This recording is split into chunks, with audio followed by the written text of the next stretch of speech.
Okay,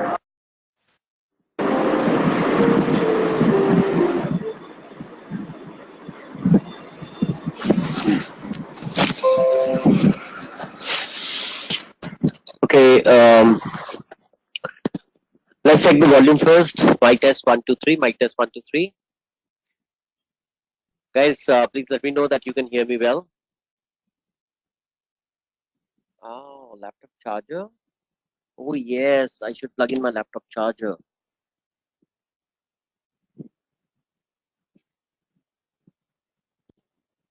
Hey, laptop charger is plugged. It's just that it's not charging.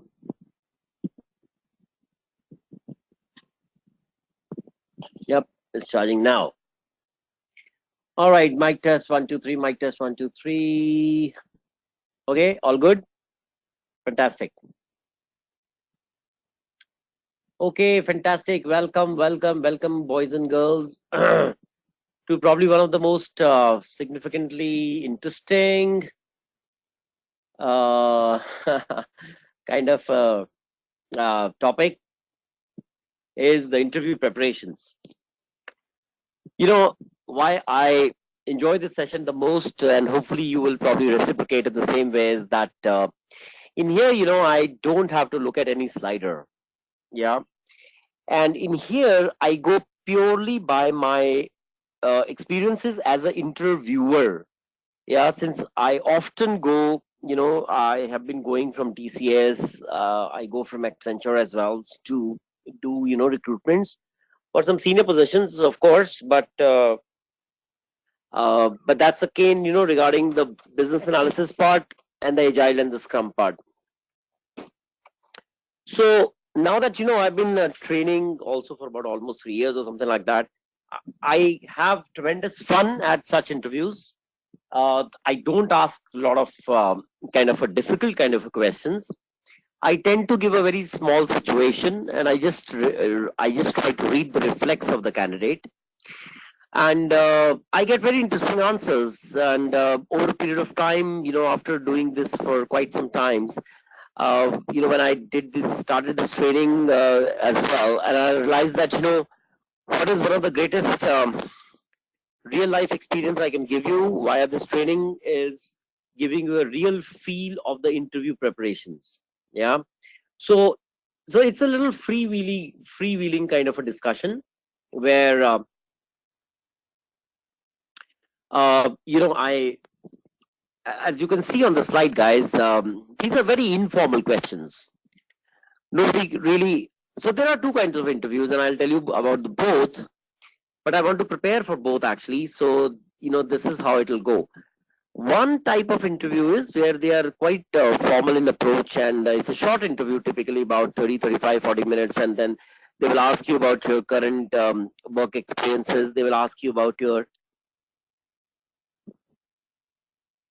if you have any of the experience as either in the agile or in the scrum shop or in the as a project manager, project lead, project coordinator, or maybe as a business analyst.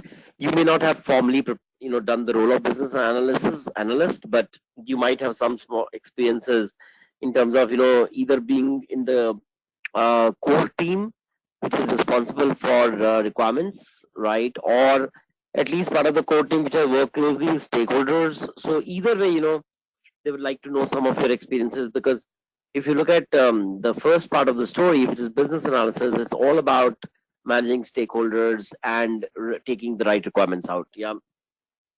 So that any kind of such experiences helps definitely. Yeah.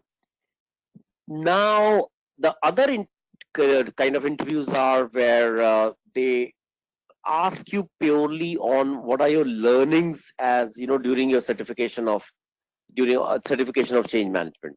So they will ask you, some kind of tricky questions on business analysis, agile and scrum part will go forward, and then they will ask you more also about project management. They want to checkmate all of you regarding that in actual situations, how well you can perform as a scrum master. Yeah. So what you're looking at screen right now is a very detailed kind of a Word document The first section is completely dedicated to business analysis, kind of a questionnaire. The second portion is dedicated to Agile Scrum. The third portion is dedicated to project management. Yeah. So, by the way, yesterday when we did those various kinds of CVs, I've already sent it to Kezia. Kezia will upload that into a folder on Monday or Tuesday and send you the guys the link. In the same folder, I'll keep this, detailed interview questionnaire or kind of thing as well. So what it has is, guys, it has, many forms of questions. These are, if you look at the screen, yeah, and you may have read through it to some extent. If I go down, there are some simulation-based questions. If I further go down, there are agile-related questions, right? And then if I further go down, down, and down,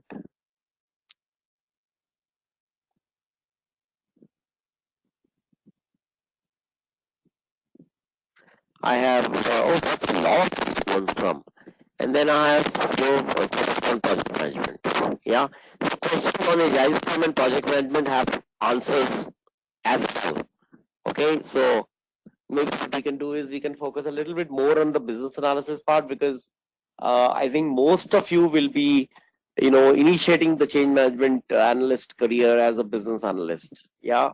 So we can focus a bit more on that, but yes, we can do some justice to agile scrum and project management as well. But yeah, but it's just that some of the exciting opportunities for you will probably start from being a business analyst. Yeah.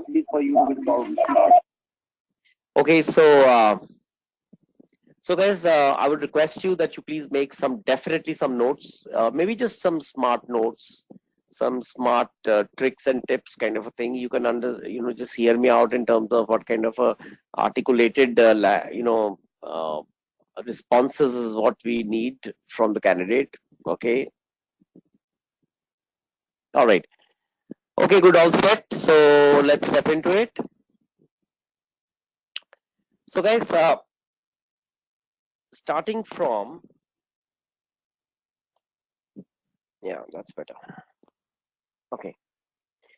So some of the opening questions to all of you actually could be, whether you're coming from a finance background, sales background, supply chain background, pharmaceutical background, a telecom background, any kind of a background. Why do you want to become a business analyst? And what would you intend to achieve that objective? What is that objective of yours that you want to achieve to be an effective business analyst? Yeah. So guys, I think you would have seen more than enough of links which says, the hottest skills of 21st century. And in that, business analyst skill is riding all the way to the top. Okay. So what they want to understand is that with the changing trends of business analysis, are you guys acquainted with that? Yeah. Or do you have a holistic, comprehensive, complete idea about the business analysis as such, which means that how the pain points in the business come, how it affects the efficiency, and then how corporations get left behind because they are not as efficient as probably they were. Yeah. So the point here is that having a comprehensive idea is a very good thing, because it applies to a lot of questions. Okay. All right. Now let's say let's pick up any one example. Yeah. So let's say somebody is coming from supply chain experiences, has a typical operation management kind of a role. Yeah. And it's basically so one thing which you may all probably may agree as an answer to this thing is that maybe our current role is definitely not that interesting. And what makes BA role as very interesting is obviously that the problems which come to the BAs are very different in nature, client after client. So each client has a very different kind of a problem. Now, knowing that the times are changing, times are dynamic, and a lot of changes are bound to happen on the business analysis front as well. Maybe in the more digital sense, business analysts may not be actually spending requiring so much of a time with the subject matter experts or business stakeholders, right? Because they will probably have technology designs and help with them, which can help them to find the kind of such internal truths about the organization, maybe directly from the archives, from data, from systems, and from processes, right? So so obviously BA is an exciting role. That's your response number one. It's an exciting role, it's a challenging role. It gives tremendous advantages to someone like me, when you are overlapping with business directly. So what it has, what BA should have is probably, I definitely feel I have as well. Okay, so I'm talking on your behalf, right? So BAs need to be resourceful, BA needs to manage the stakeholders well, BA needs to make a very objective assessment of the entire situation, from a process point of view, from a data point of view, from a system point of view, and from a stakeholder point of view. Yeah. So that makes the job more interesting, more challenging, and more rewarding as well, obviously. So I want to have a interlock with the business teams. So when I say it means maybe Arpita, maybe Savan. So I want to have a business interlock with the client, right? Because I feel potentially a lot of value which we can contribute is, once we become their kind of an, let's say, advisor. Yeah. So the changing trends of times, how BAs can bring a very instrumental change. Yeah. So all these things I can probably implement. So yes, I am from a journal background of finance, right? But I feel that, I have reasonable process understanding of the finance subdomain that I work in. Yeah. So I want to be a BA because I think we have, I have some hands-on experiences on the process as well. And that helps me to articulate the design or the solution approach which we want to give, for this purpose. Yeah. So yes, I'm interested to be a BA, and it. So guys, before I keep going on and on, I want each one of you to also, please write me a quick small chat, in the chat window, that what is your view on this? Yeah, because we can keep discussing questions, answers, etc. And largely, my responses that I give you will be, based on that what I think is a good standard answer in, which can apply in the market, to these questions. So I'm giving some kind of an unbiased viewpoint. I'm just going to give you, a very more open approach so that you can anyways still decide what you want to do later in life. Yeah. But yes, being a BA helps, that's for sure. Having a business interlock helps. Having that experience on the business side helps. I've been more on, let's say, operation side or back end roles, etc. And I think this is what I've been looking for. And hence I came for a certification with with IIBA, YI Marticus, and and we had great faculty. We did a lot of good sessions, we did a lot of good case studies, we were given a lot of assignments, scenarios, etc. So we were able to build it up, and I think I have a fairly close to the real work kind of experience now. So yeah, that's your pitch. Okay.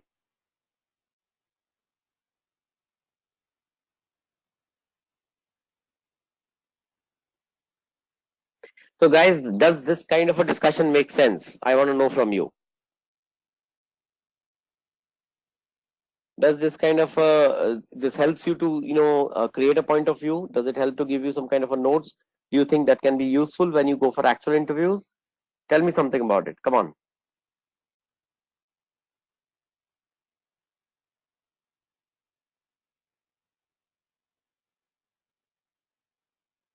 Okay. All right. Thanks, Arpita, Priyanka, and my dear friend Anchal. All right. So that's good. So let's just keep this free wheelie discussions on. Yeah. So guys, this first question is bound to hit you definitely. So I want to tell you something very clearly. Even when I'm the interviewer, if let's say I have a Priyanka sitting in front of me, yeah, and if, so see, never in any interview the interviewer wants to take control of the interview. Never. I would rather love the interviewee, which in this case is Priyanka, to take control of the interview. Which means if you guys have some kind of a storyline of becoming a change management professionals, yeah, and you can start that career in typically, as a business analyst. If you have this kind of a storyline, if you have points to talk, if you have that kind of a masala to begin with, trust me, you will take charge of the interview from beginning. And then your interviewer is probably just waiting with a list of questions he wants to ask you.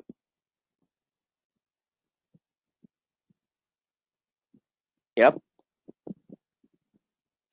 Okay, so that's how we begin. So make sure, guys, that in the first 15 minutes of interviews, you should be able to speak after comprehending the question quite well, so that you can choose your words, which you would like to use in your response.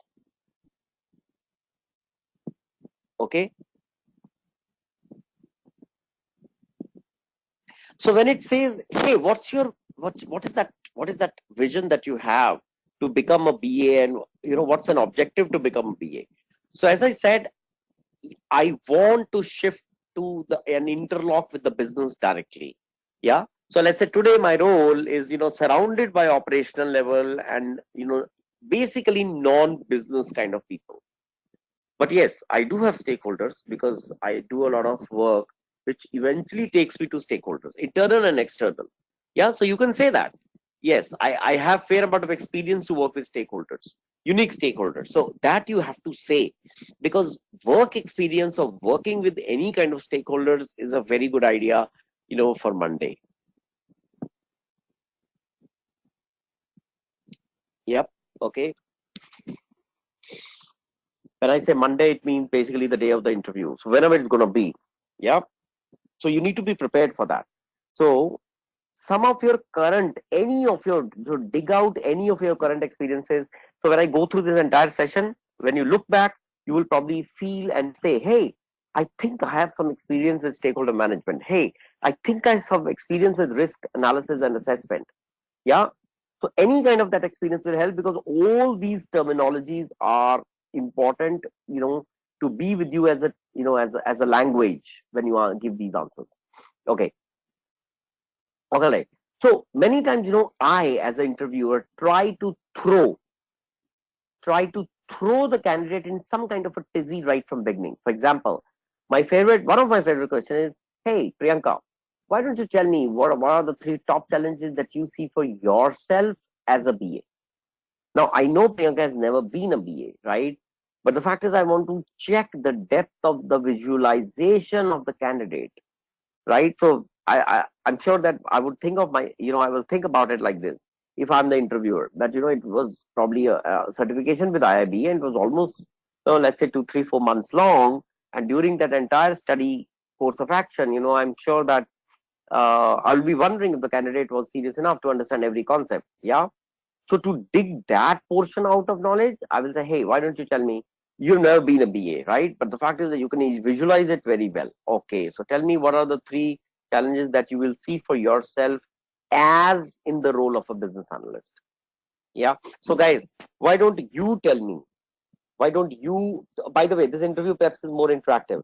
You will probably give me in chat window at least one challenge which you feel, and in realistically. Okay, so let's say Arpita, Priyanka, Savan, etc., Anchal. So you feel that there is going to be a challenge tomorrow if you actually land up in the shoes of a business analyst, what that's going to be. So tell me honestly, tell me truth, so I can address that concern of yours.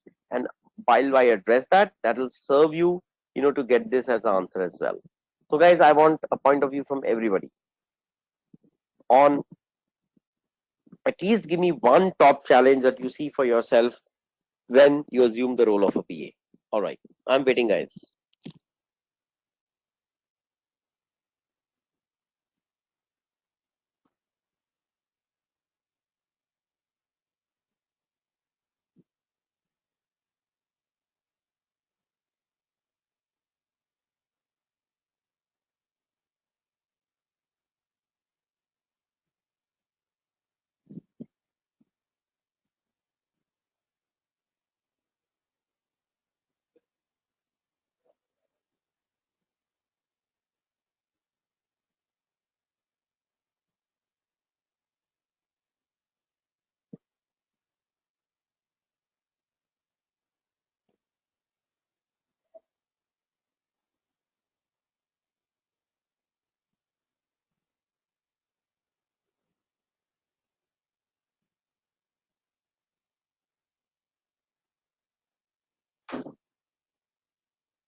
All right. Let's see what all you have to say. Yeah. Priyanka, I know as an interviewer you don't have experience of a BA, but I want you to think. Now you know everything about a business analysis, right? You know about the day in the life of a BA. You know about the role. You know about the challenges. So I'm saying, for example, let's say what comes to your mind is, you know what, a requirement illustration from stakeholders could be a challenge. Um, or let's say aligning with the stakeholder itself could be a challenge in the beginning. Or let's say, you know, going into their client systems and checking out on data models, checking out on various processes, checking out on various other things, you know, that could be a challenge. Because what is the challenge for? Eventually, what you have to get the requirements. And to achieve that, what do you think will be a challenge for you? That is what I want to know. I know you don't have an experience as a BA, but doesn't matter. I'm asking you think that if tomorrow you become a BA, what is going to be your challenge?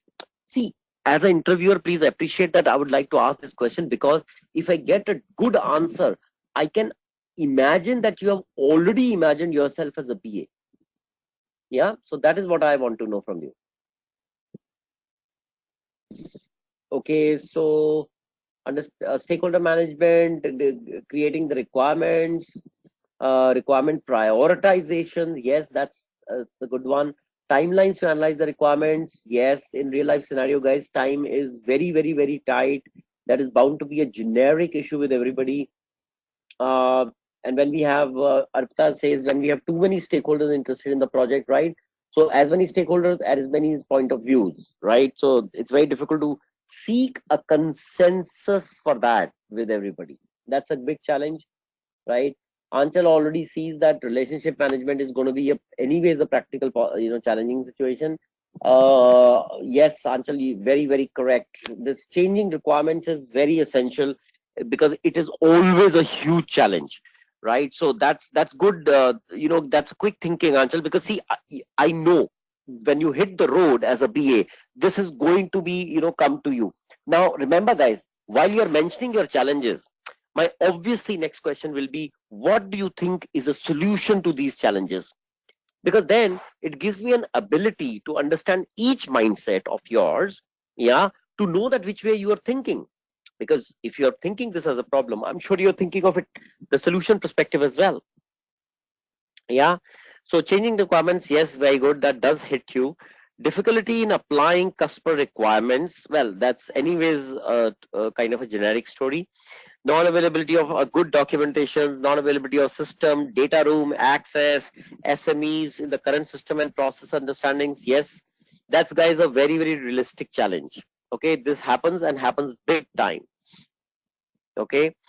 um yeah, that's very good, Anchal. Alignment between business needs and technology.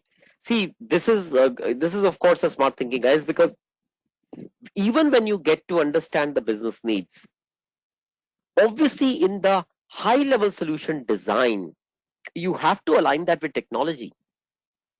So let's say your client is on SAP technologies. That's fine, it's just a technology after all, right? And the business needs relate from, let's say, new invoicing conditions. It relates to a new form of customer relationship management. It relates to a new way of dealing with the reconciliations at the account level. So it could be, let's say, many business needs which are trying to translate themselves into requirements. Yeah. So now, when you have understood the requirements, right? So, which way do you deploy them in the technology solutions? Because the idea here is, guys, that eventually everybody is seeking a smart solution. Yep. So, when I say smart solution, it means what is the likely solution, but in the within the constraints offered by technology. What do you think will apply the best? So, the interviewer is looking for some kind of a persona, of solution persona from you. Yeah. And that is something which, uh, you know, brings it into a little conflict. Yes.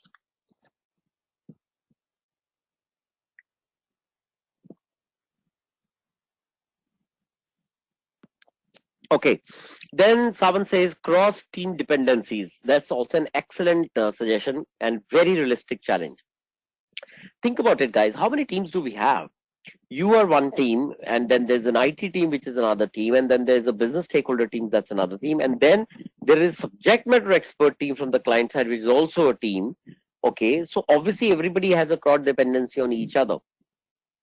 Now, the biggest challenge here it comes, and I'm relating that back to the timeline challenge which someone previously mentioned, is that due to the dependencies, you have to do sometimes, unfortunately, you have to do things in a sequential order. Yep, and that always is a big issue.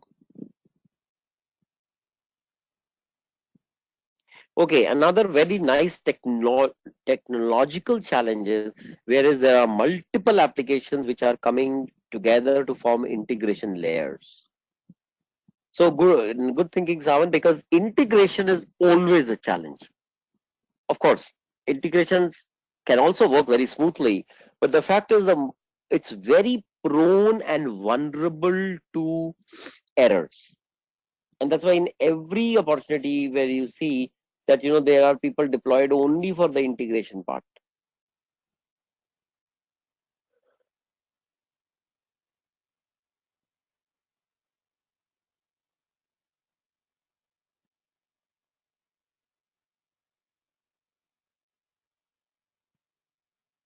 Okay.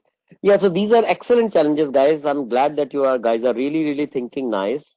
Okay, very refreshing to of course hear that out. So guys, um so these are the top challenges. Now, if I say my next question is, hey, how do you how do you think you're going to deal with it, right? Now, when you say, for example, multiple technologies and their integrations, yeah.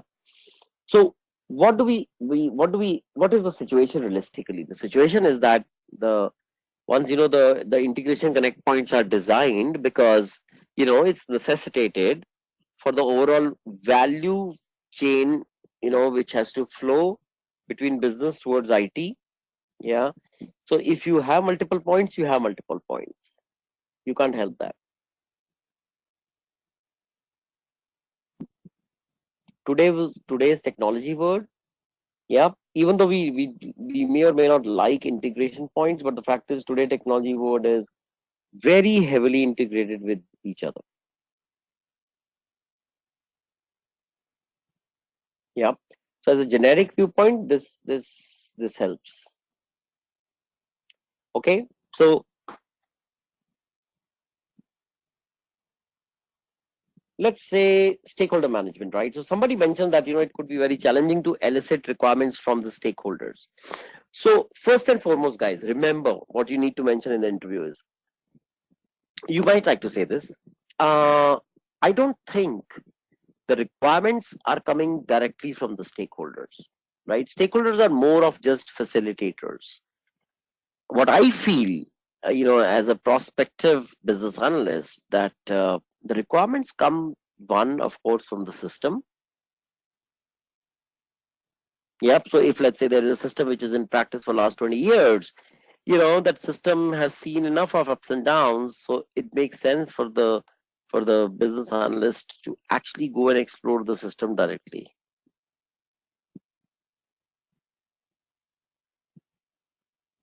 So many times within the system, you will probably find everything. You'll find the process, you'll find the process flow, you'll find the process steps, you'll find the events, you'll find the transaction codes, you'll find the inputs, outputs, everything. So frankly, even if the stakeholders are not there, yeah, you can actually do just a system due diligence by yourself or with the help of somebody from IT team, right?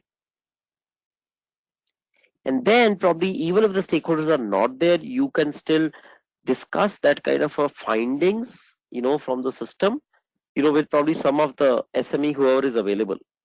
See, what are we discussing? We are discussing that, okay, if is not there, right? So who do we do requirements with?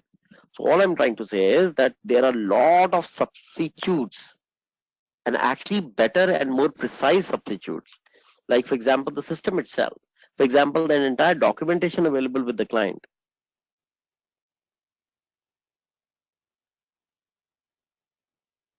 So what your answer is going to be, I generally tend to assimilate informations about process, about the way business functions, the way generally, the top down or the bottom ups kind of operational challenges come, right? So for that, I've been in touch with some of the hands-on users. Yeah, so I've been sitting with them. They've been giving me process walkthrough. They've been taking me around and showing me the actual process flow, for example, in the warehouse. So I understand most of the things quite well. So honestly, if the stakeholders are not there, yes, it's slightly detrimental, but that doesn't mean that my business analysis is going to stop.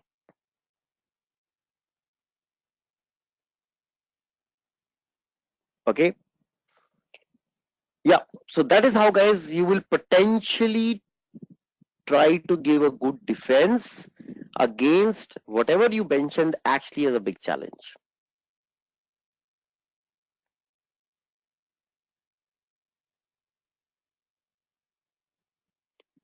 Okay, then let's keep stepping forward.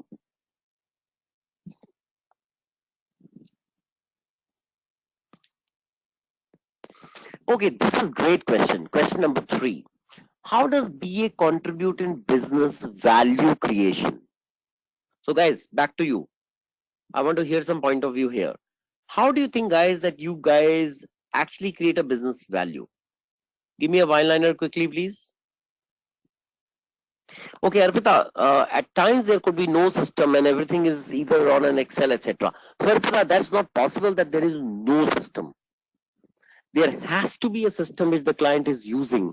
They cannot be without a system.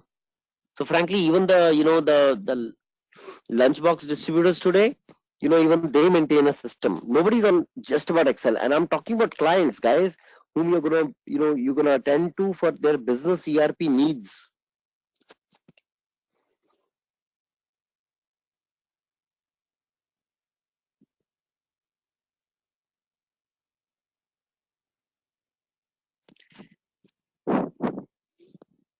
All right, guys, how do BAs contribute in business value creation? Please go ahead and punch me some of the lines for me. Before I'll try to package this solution for you. So eventually, guys, we are discussing 4 to 5 pointers for each question, so that we can have a good research on those kind of discussions. You can make some good notes, and that's something which will probably come in handy later. Okay, business value creation. First of all, somebody might like to define what is business value.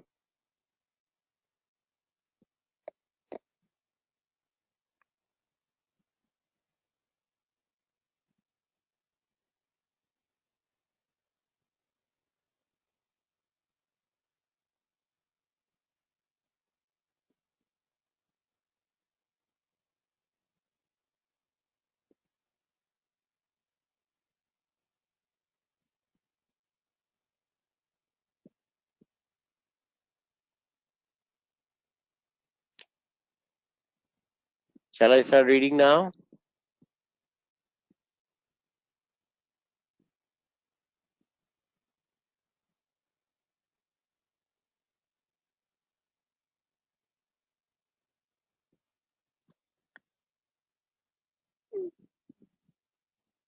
Business value could be better customer satisfaction. Arpita, not bad, but it's a little long shot. So please give me something intermediate masala as well, right? So, okay, so PS create better customer satisfaction. Fantastic. How? That's something which I want to know from you. The changes which are implemented generate good numbers for business. It could not doesn't have to be directly a good number, but the fact is, yes, in case the changes implemented are contributing to the business top line, that's fine. But yeah, most of the time you guys are sitting,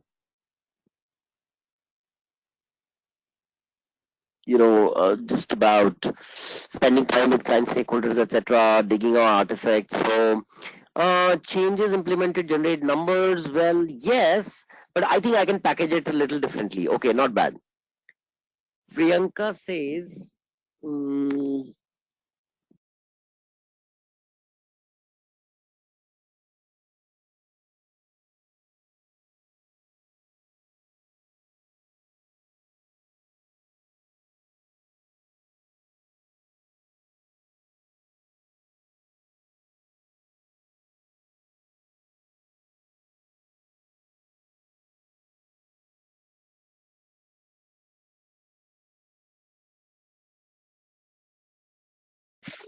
mm, BAs review business requirements and apply time to time new method for growing business. Not bad, but can be packaged differently. Yes. So if BA can make some process better to attract more customers, best would be to move forward in the new trends. Yes, that's a good point. Ease of doing business. That's of course again a very good point. Okay, now hear it out, guys. What I would probably respond to this.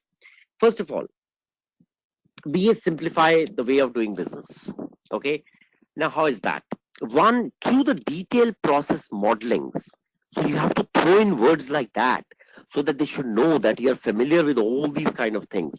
So through the the process models that we do, what we do is that we first and foremost we do the as is modeling, and in that we look forward to shortcomings, we look forward to challenges, we look forward to those areas where today business has a pain point, right?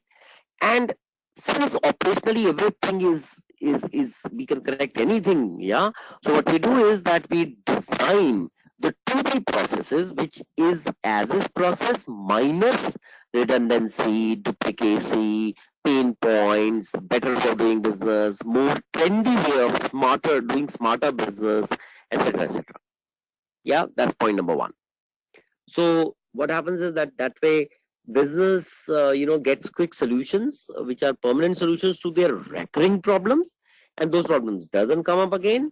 Yeah, and that makes our life easier. Very good. That's great.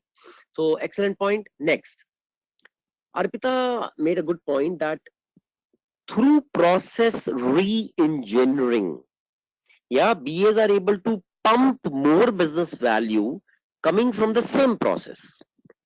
Because see, we keep doing re-engineering and re-engineering of processes. That is essentially to make sure that it's uh, it it it it changes with the times. That's the most important part. So see, time changes, business demands changes, dynamics changes, equilibrium changes, and there is our showman or showwoman, business analyst, who's able to tune up the processes or re-engineer the processes according to the more contemporary times. So this means, Mr. Interviewer, however, the business dynamics may change, and we have seen that in today's time they change like hell. But the fact is, we always have a solution paradigm in in the role of a business analyst.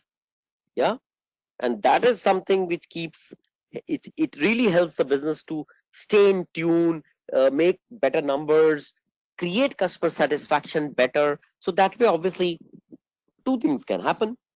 The one, all these factors make better business sense and hence business revenue increases, or business revenue remains the same, but thanks to the customer satisfaction, customer loyalty, brand loyalty, which increases, our bottom line increases, which means revenue remains same, but profits become better. So either way, guys, if you see either the top line or bottom line, BA's contribution is directly hitting either by enhancing the revenue or by enhancing the profitability, or probably the brand index, for example. So that way, frankly, whatever BA does typically brings in business value, and that's your response. Yep, makes sense. Okay.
Guys, you heard my question, right? What's the role of a BA beyond BRD?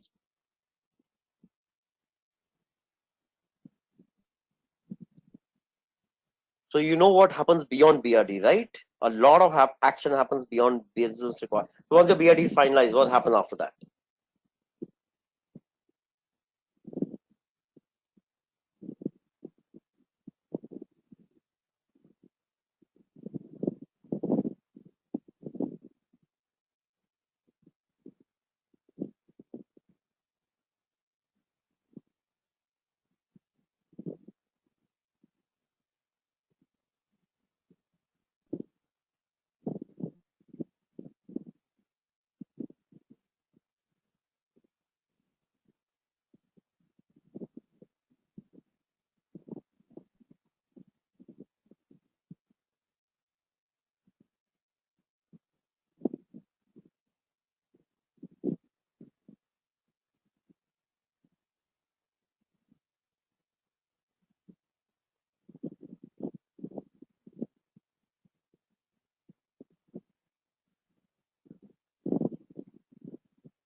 All right.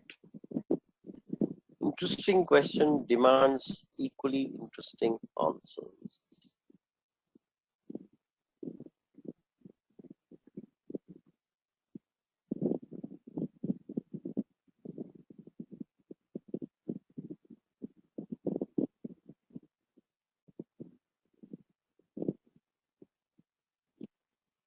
Okay, BR Walker, please, Savan, stop being so cryptic and so short formed.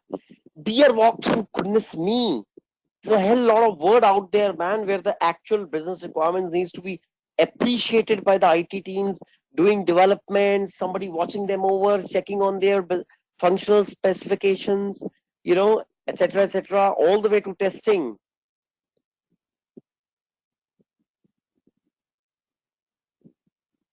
Okay, so please elaborate on that, man. Okay, what does Arpita say? B has a big role requirement. That's fine. That we know. And working as a bridge, well, that's also passed by what else? Taking the project to success by facilitating the user acceptance. So, Arpita, user acceptance is one thing which you're trying to. I know your point is that okay, BA helps to you know to put the UAT facilitates UAT success. That's fine, guys. What else? Okay, let me give you a mock scenario. Think about it. Savan has just now finished working on the BRD. It's finally accepted, approved, signed by business stakeholders, and now it's time to take it forward. Right now, who is other? Who's the other team of Savan? Right, that's the IT team. And now suddenly, Savan has flipped the role. From a business analyst, he's flipped into the role of a Scrum Master. Fair enough, not bad. Now let's see what happens. The action here is that one, as he said, BRD walkthrough. That's fantastic because you know so explain that in a little more detail. BRD walkthrough is to articulate the true business sense, which the business has asked for in, of course, which is going to be done in a technology related functionality. So functionality is fine, but the fact is that there is a business sense behind that. So the biggest role of a BA on BRD is that he has to articulate the real urgency, need, complexity, and criticality of the business need, so that IT teams are able to appreciate all of that while they write their functional specifications, etc. Okay, and remember, um, the functional spec, at least the design specs which are written first, are definitely they show it to the BA for its approval, because from a design spec the BA can sense out whether it is going to objectively help the business. Because what is going to happen? design spec will followed by a functional spec, some configurations, some testings, then some codings, etc. And eventually that's going to be like a, some kind of an new technical object that you prepared. But is that new technical object the answer to the business needs? That is the answer which only BA can give after BRD. Yeah. So that's like a big contribution beyond BRD. The second thing obviously is, guys, like as someone says, project planning. Yeah. So basically, now you need to showcase in the interview that I'm a project management certified as well, which means that while the BA is caring for, the agile team's understanding, yeah, and then of course BA still facilitates a lot of discussions between uh, the users who bring their user stories, and while he or she himself remains busy with the product owner. Yeah. So it's these kind of actions which directly contribute to the team getting more and more facilitated, and hence designing a better system. Guys, is that answer okay? Did you get the sense out of it? See, now if you explain this in the same way as probably what we are trying to do together, it will make a hell of a lot of sense in any interviews you go. I'm telling you, I've seen batch, candidates in our batches who just go in half an hour, and they are able to crack this thing very well. And all of them have at least started off with their careers as a business analyst.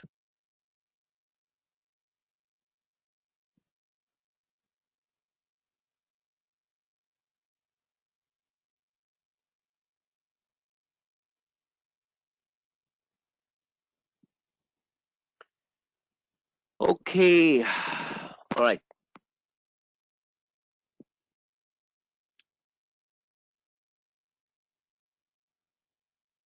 Okay, now I'm going to give you a very interesting question.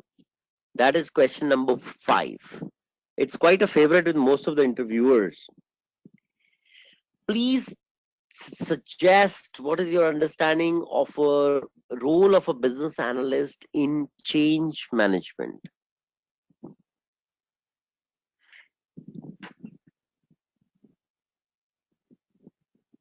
So number 1, you should know obviously what happens in the change management, why change management has to happen, right?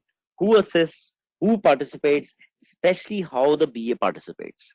That's the whole thing, guys. So I'm giving you again a minute to think about it.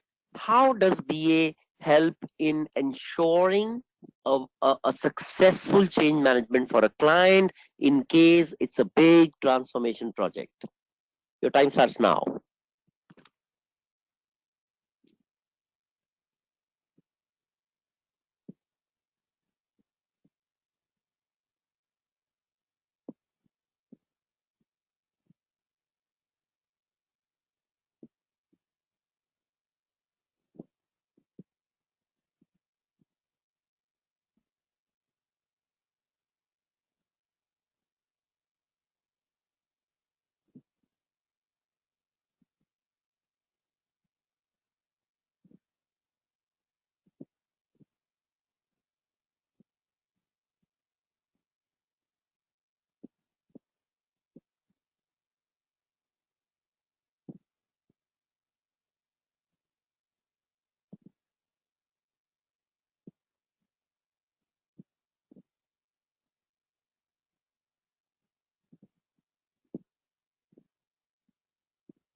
Okay, let's understand what my dear colleagues have their understanding on change management.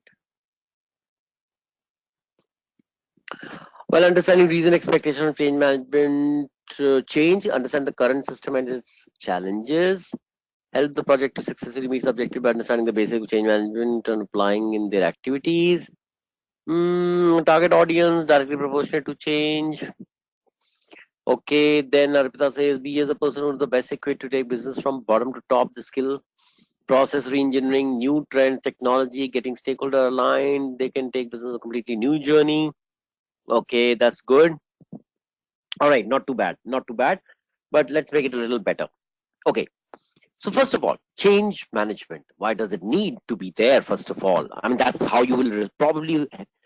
I am hoping you'll respond like this in the interview. Well, so change management necessitates when there is a generally a large change or a transformation in the company. This could be due to a process redesign. This could be due to a large change in the people. Yeah. So either way, process, people, or technology. Any of these three aspects change, we have a change management.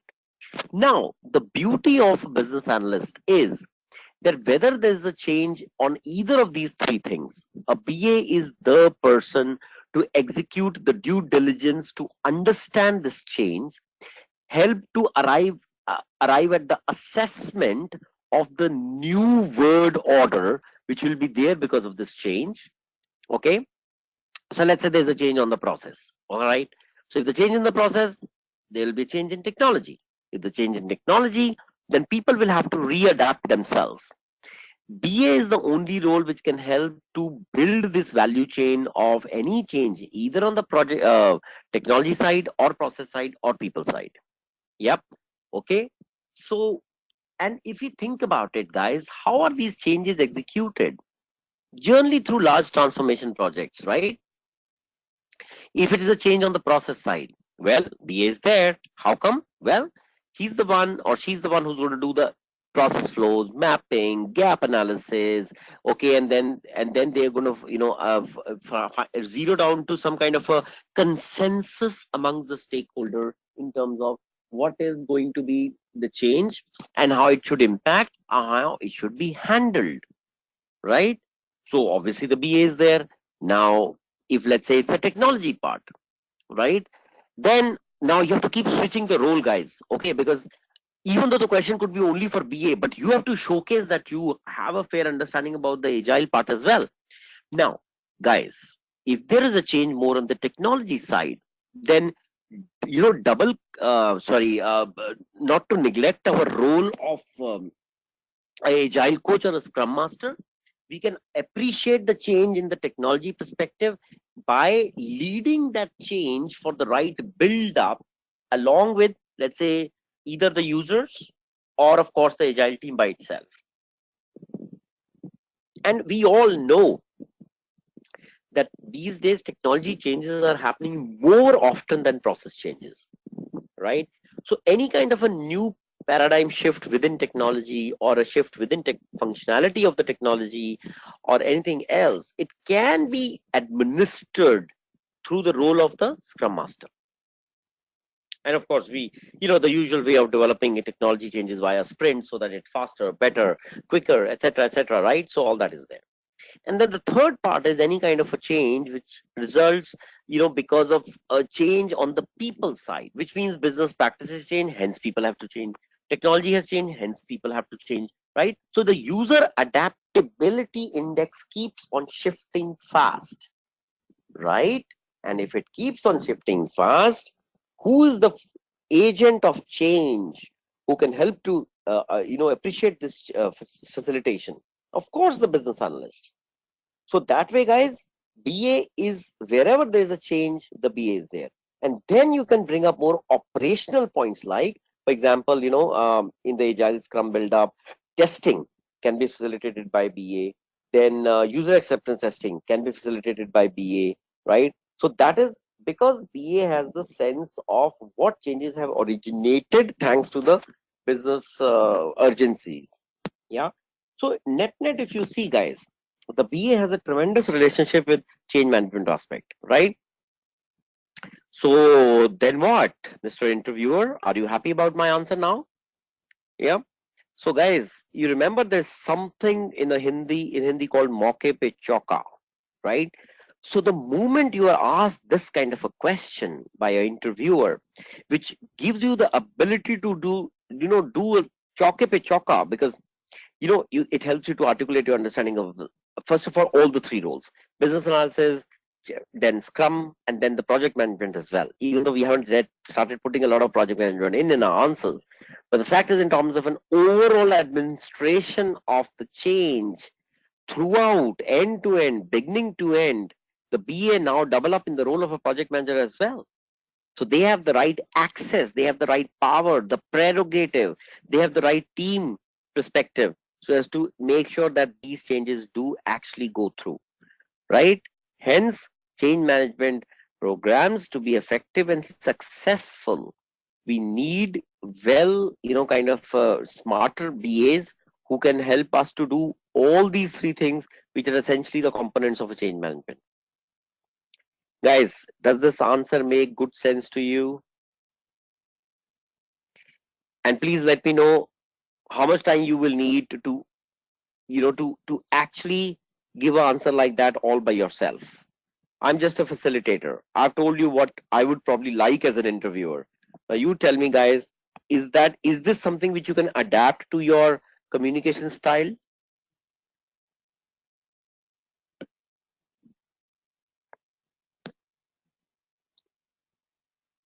Hello, hello.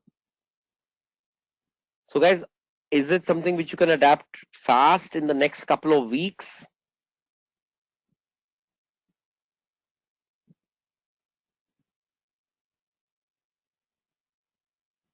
Maybe. Ms. Chopra is at maybe. Okay. Yeah, that's better, Sawan. You please do your best, guys, because see, everything gets overruled. Your lack of experience as a change analyst, your lack of actually being in the BA role, maybe some kind of a lack of experience in stakeholder management. How the hell does it matter, guys, if you're able to articulate in a very strong way like this? And I'm not saying this is the best way. There could be a lot of other ways, and each of one you will know which is the way in which you would like to articulate yourself, because that style is natural to you. You need to find that kind of an articulation for yourself. So I'll tell you what exactly happens after this interview preps and all that.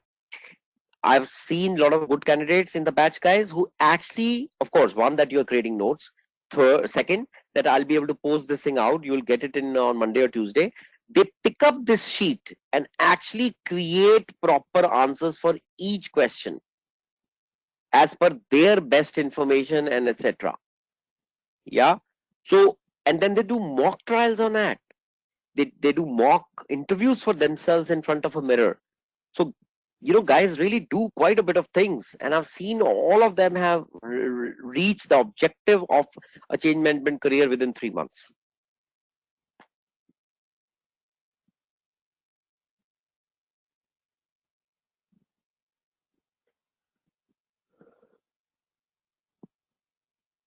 Okay, look at this question called question number 6.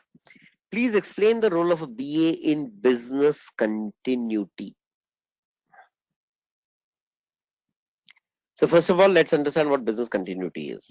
Business continuity is no disruption of whatsoever of any kind or nature in the business continuity for the client.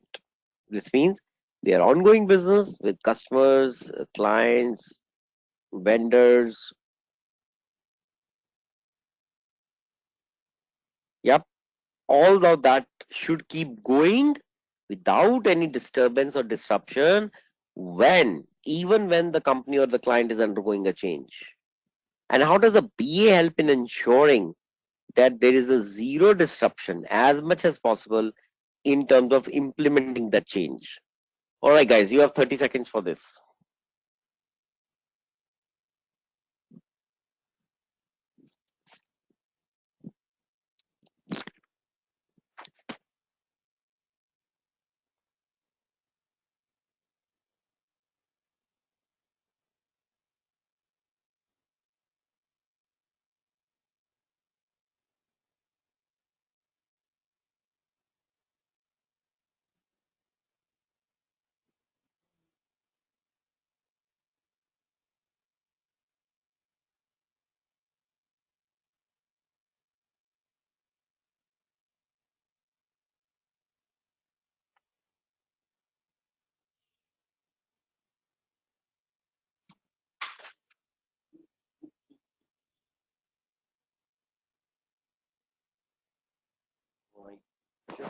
user fell through.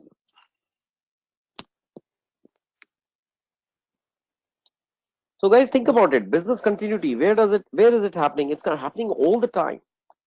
You as a BA, when you go to the client, right, and you kickstart the whole engine of requirement perspective, right? How do you ensure that the business disruption doesn't happen?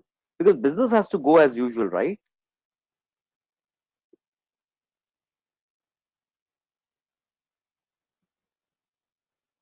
So guys, maybe I can help to answer this. Maybe the business may or may not demand this from you, but you as a BA in your role have to ensure that this happens, which means while you go to the users, SMEs, business stakeholders, you have to ensure that you do not take that much of your time, their time and attention, which which many times as an escalation which comes back from the client is that Mukraj, your team of BAs is taking too much of a time of my SMEs, and they're feeling that their ongoing model is getting disrupted.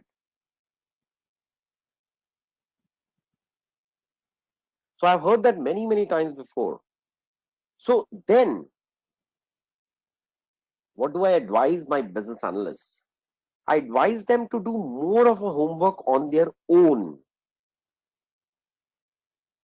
Yeah, which means that they can actually do more due diligence on the system itself. They can do more of you know more of a, I would say, they can find their way out by themselves. That's all I'm trying to ask you guys. You don't have to really look at anybody's kind of a systematic help. That's all I'm trying to say. So guys, make sure that this is there. Clients notice that very quickly in case they feel that some of the BAs are highly dependent on the stakeholders, because you know that there are multiple sources of information, right? Your system is one, process documentation is one, visits to users to discuss their current flow of events is another one, right? To actually watch the transactions in the systems flowing is another source of your source of information, right? So a lot of things are there. So you got this idea, guys, right?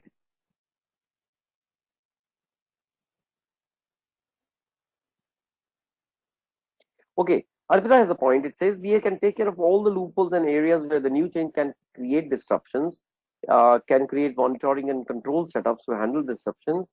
Okay, so good.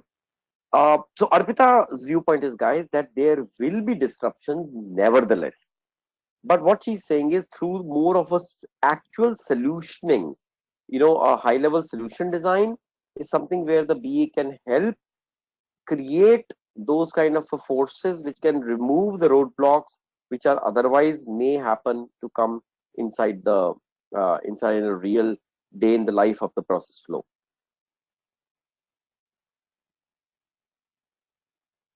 Okay, the next query, no, sorry, the next answer is business continuity always demand change from time to time, and a BA is definitely required in any kind of change.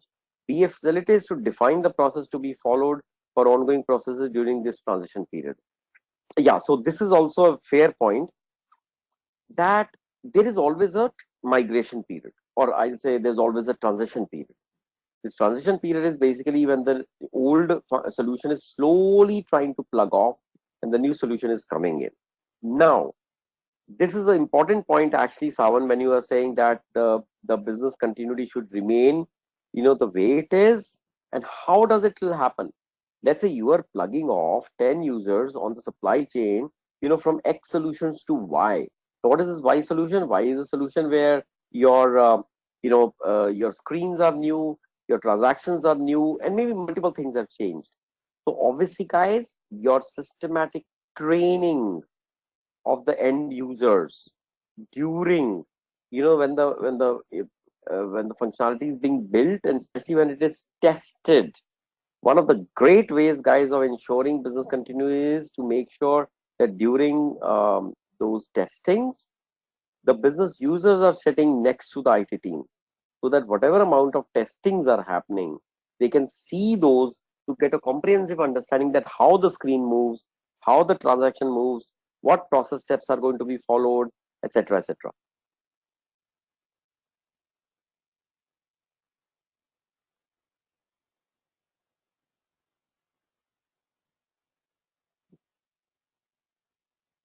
So that way, the initial part of the story where the change management is happening, but yes, you are not becoming a roadblock for the functioning of the SMEs, part number one. Second, when the actual migration or transition is happening, that time ensuring that the user already had the privilege of overlapping and shadowing with the implementation teams for all kind of testings, etc. So their general familiarity becomes way better.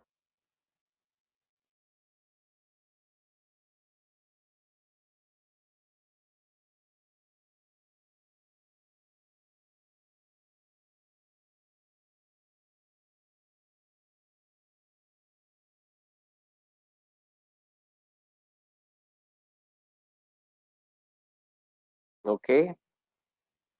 Okay, but that was a good point, Saman. Yeah, and Arpita as well.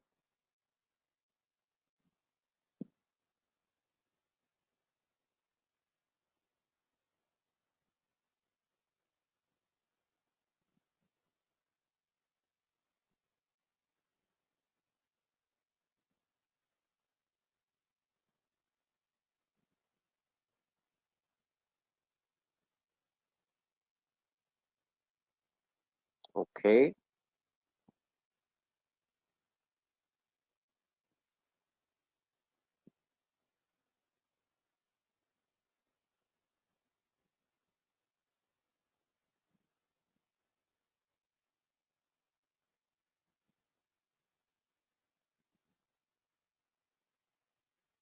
All right, let's go to the next one, guys.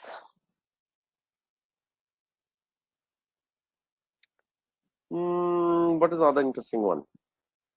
Well, this is a little quick one, guys. Any specific elicitation technique that you might prefer? So, what do you think, guys? A very quick answer. Do you prefer any specific elicitation technique and why? You had a feel of almost some kind of a 40, 45 plus elicitation techniques.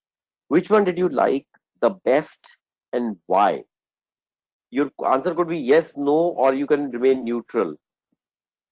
But I want to know, guys, which one, which elicitation technique you found most interesting at least. Let me know that.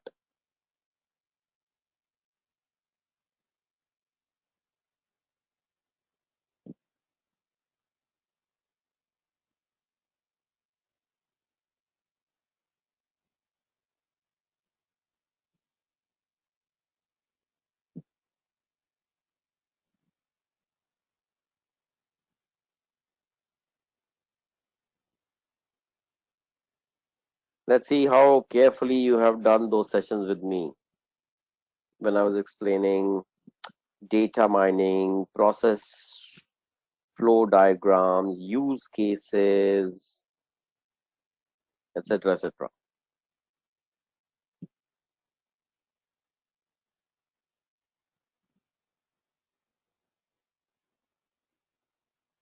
All right, guys, come on, shoot it out. I hope you're not now going to open the PowerPoint of elicitation techniques.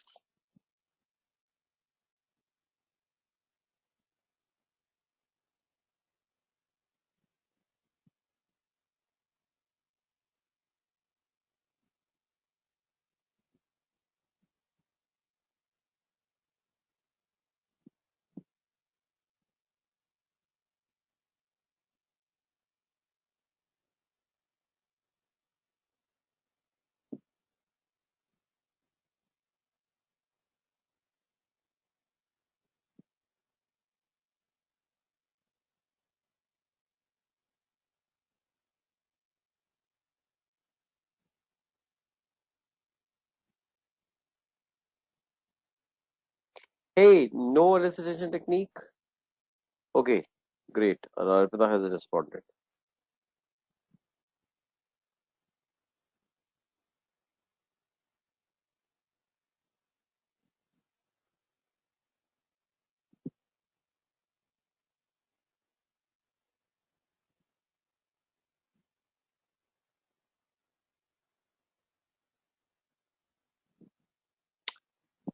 All right. So Arpita says system and document analysis followed by focus group discussions.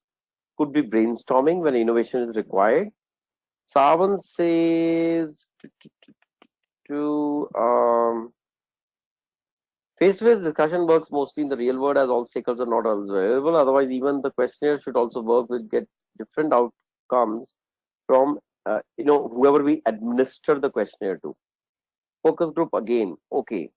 So guys, while I see that you're giving a lot of kind of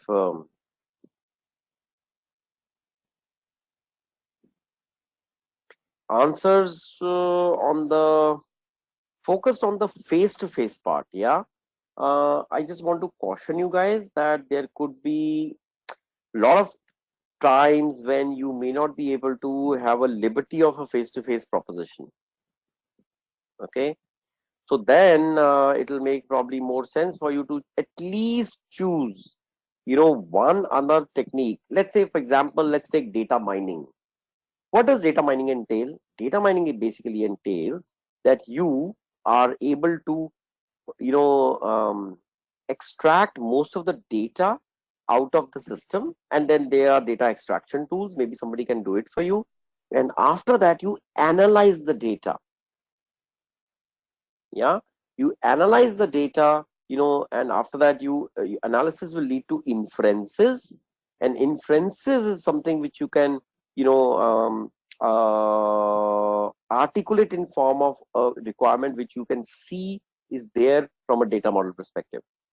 So what I'm trying to say is always keep one non face to face kind of a as well, because maybe some interviewers may prefer you to articulate your answers that way as well. See, we can't show ourselves as highly dependent, because that's what will happen in case we talk about face to face thing.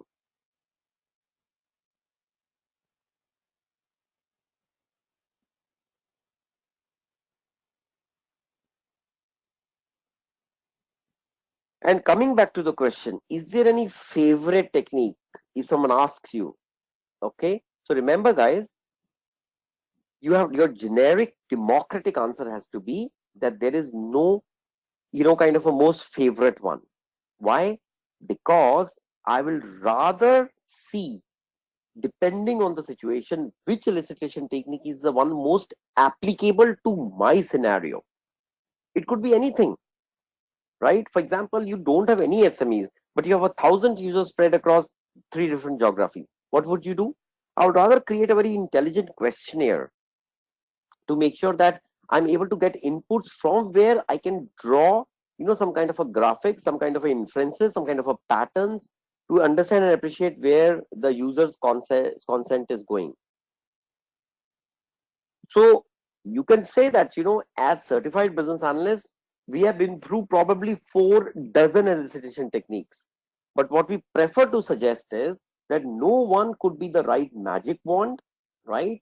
It could be something very different, because scenarios could be different depending on the scenario. I would like to apply what applies best.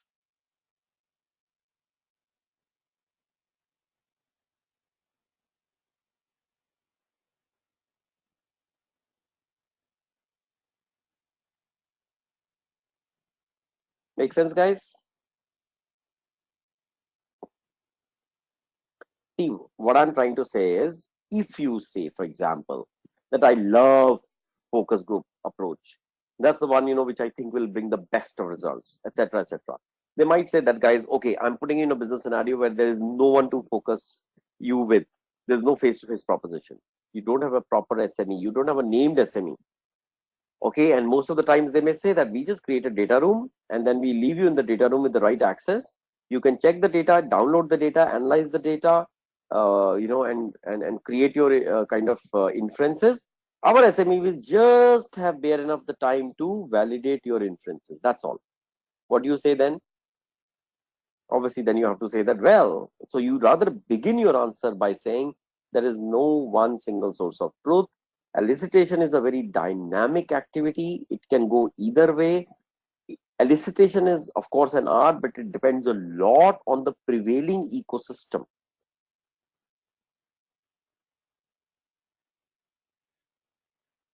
So if you use couple of like, these kind of terminologies, the interviewer will know that you understand where the buck can stop.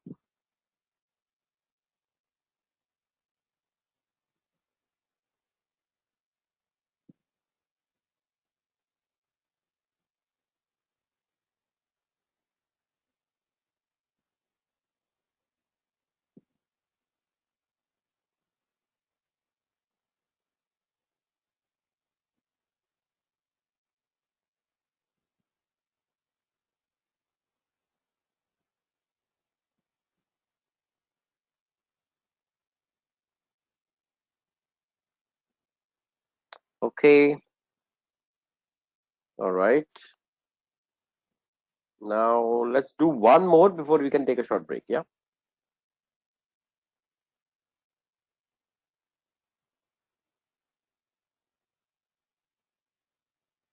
Behavior, leadership, I guess that's anyways very significantly important for BAs, guys. Question number 8, because essentially remember BAs are change managers, so their leadership level has to be rather high.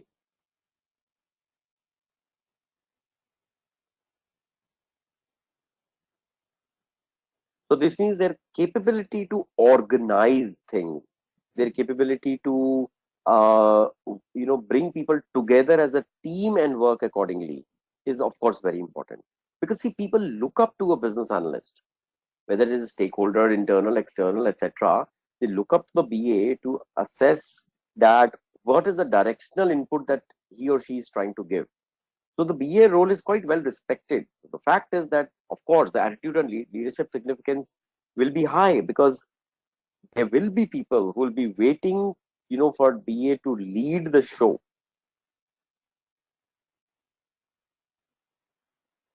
So as a leader, it makes sense that the fundamental attribute of the business analyst should definitely have leadership quality.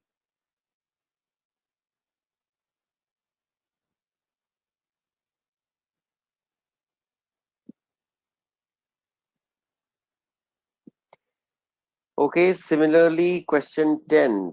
What do you think are the good attributes of a business analyst? So, guys, who do you think can be a successful business analyst? What is the minimum that you require to be a successful BA? Is it leadership? Is it good articulation? Is it fantastic communication? Is it ability to hold people together as a team or lead people together as a team? Or is it quick analytical thinking? Or is it what else? Guys, anything else apart from that? Because somebody may ask you, what do you think? What kind of qualities do you have which you think are good enough for you to stake your claim as in the position of a business analyst?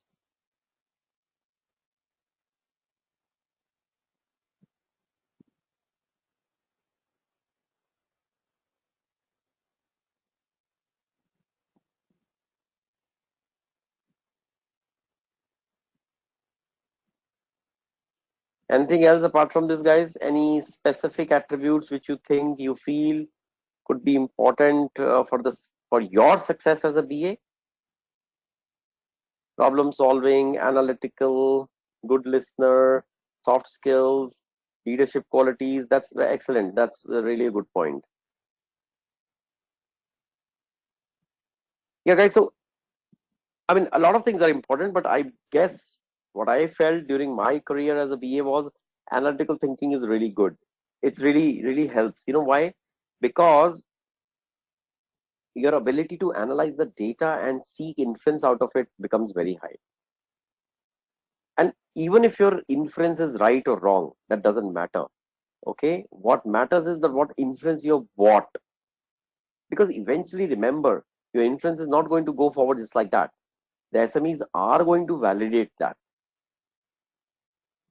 Yeah, and once they validate, they'll be able to put their stamp on it, because from their own business perspective they have, you know they validate that.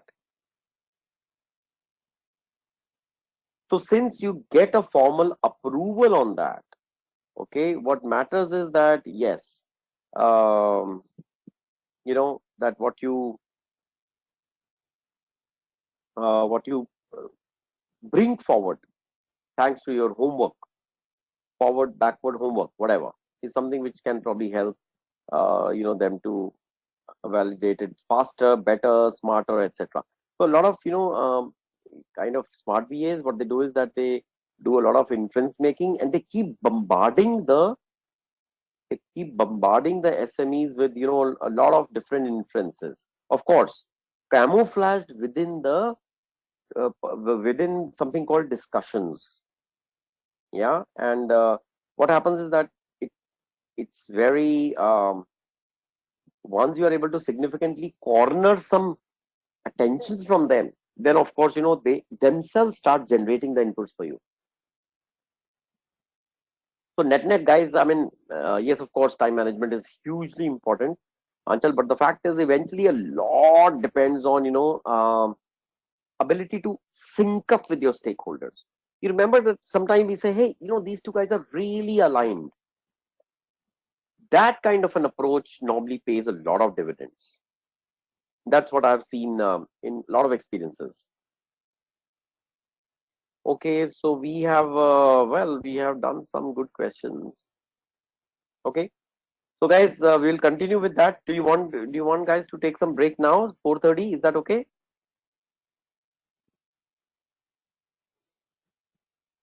4:30 break. Do you guys want it now? Okay, then let's take a break, guys. While I put on some gentle music for you, and let's be back in about 15 odd minutes. Yeah.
right, guys, I guess that's enough of music.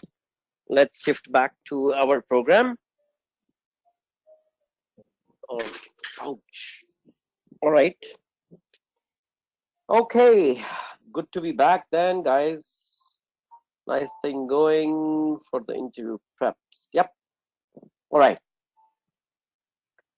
I'm just picking, some of the important ones, so maybe not all the questions. All right. So, yes, yes, yes, yes, yes. Okay. Some of them are and by the way, you will always get a mix of different questions, which means you will get easy, you'll get thought provocative, you will get something like a slippery ground, but you will get regular questions as well. For example, how and when do you use a RACI model? Yeah, you remember RACI? Responsibility, accountability. It's basically the responsibility and accountability matrix. So you have responsibility, accountability, informed, and what's the left one? Responsible, accountable, consulted, and informed. Yeah.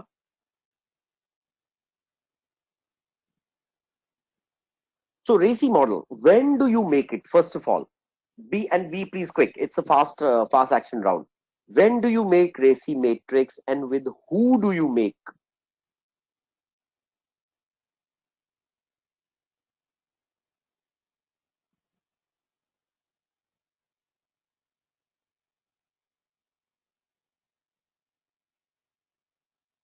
Yes, guys.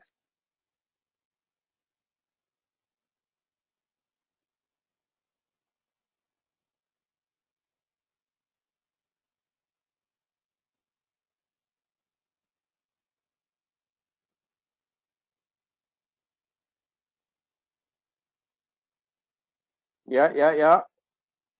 Who do with for with who do you make RACI, and when do you make? Very quickly, please.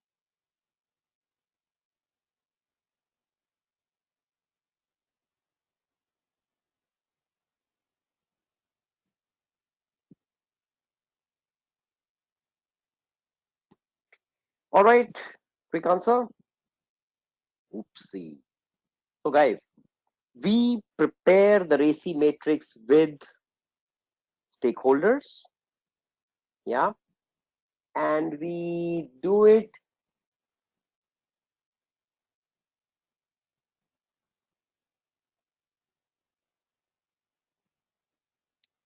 with stakeholders, and we do it post completion of kickoff meeting.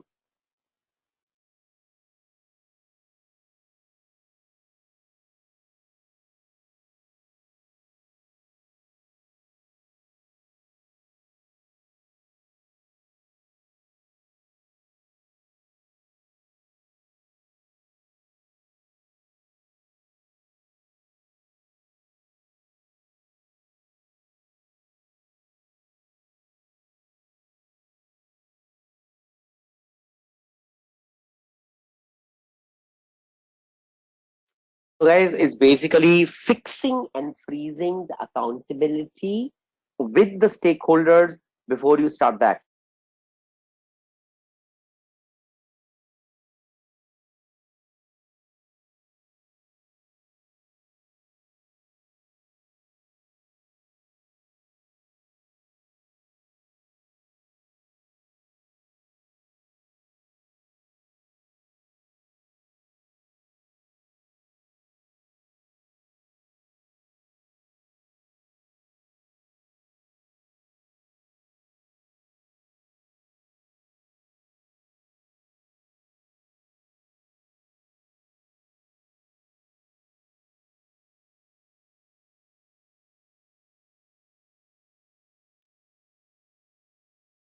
So, guys, remember,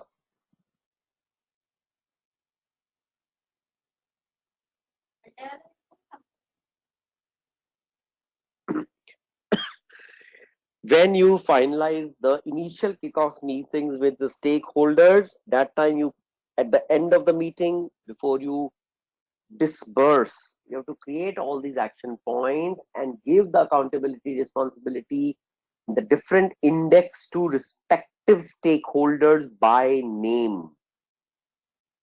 Some of you mentioned the challenges, right, to be a BA, right? You said that stakeholders, uh, confirmation to align with you, right, to help you out, whatever best that they can.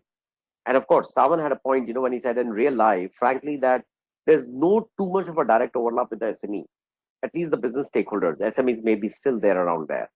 So the idea is a careful identification of stakeholders, step one, carefully segregating and carving out what knowledge area has to be with who, and hence where do you need specific help from somebody named resource. Step two. Third, creating a responsibility and an accountability index so that it can be formally allocated to them. Yep, that's the RACI model for you. High quality is fine, management plan, SDLC, waterfall and agile. I think we don't have to at least do that because this is fairly understood. What is a user story in an agile context? How is it used? What is a use case and when would you use it as a business analyst? Okay, this is important, guys. Let's do this. What's a use case, first of all, and when do you use it in your business analysis? So, guys, please be quick. These are rather quick questions. Uh, what's a use case? That's okay. I understand what you understand as a use case, but when do you use it as a business analyst? Out with it, guys.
Okay, so Arpita responded.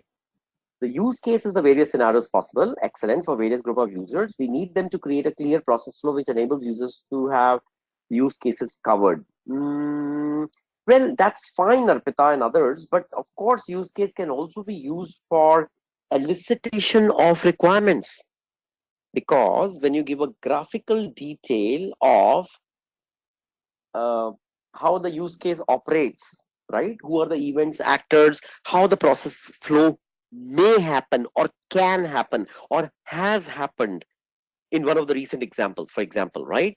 So you draw a use case. For example, you remember that simple one, ATM machine. So ATM machine is what? It's an automated machine which can dispense cash and do some other activities. You can use that as a use case to justify any other kind of an automation which is probably also possible, provided that in the new automation scenario which you need for the client, the prevailing ecosystem is not very different from that of an ATM machine, right? So use case just gives you a little flip, it just gives you a little support, it just gives you a little foothold. Yeah, so that is what oh, okay, that's what you're trying to say. Oh no, that's fine, Arpita, that's fine. No, I understand. Arpita, that probably you meant was the same. All I'm trying to do is, guys, right now, I'm just trying to clear your sense of expression. It's a little difficult job because from a remote, that what we are trying to do together. Of course, you can imagine if it had been a face-to-face classroom session, it would have been like obviously brilliant because I would have been able to read the expression on your face right now, Arpita, and understand where there is a shortcoming or a small glitch, which is probably preventing you to go full blast. And that's what I would probably would have tried to implant in you. But anyway, still what we can do best from a remote perspective, but what I'm deliberately trying to bring suddenly high energy, low energy. I'm certainly trying to modulate my voice. I'm trying to go high, go low. That's only because I'm just trying to create a real lifetime kind of a I'm sorry, kind of a real life kind of a interview session with you guys, so that you know that what are the energies flowing inside the interview room of a business analyst or a change management professional or a scrum master or a project manager. Okay, all right, good. So with that kind of a thought, let's keep going forward. I guess you guys are really absorbing it up very well. Okay, some simulation based this is actually more for people who have some actual experiences as a BA. Or I can give you probably a question. Hang on.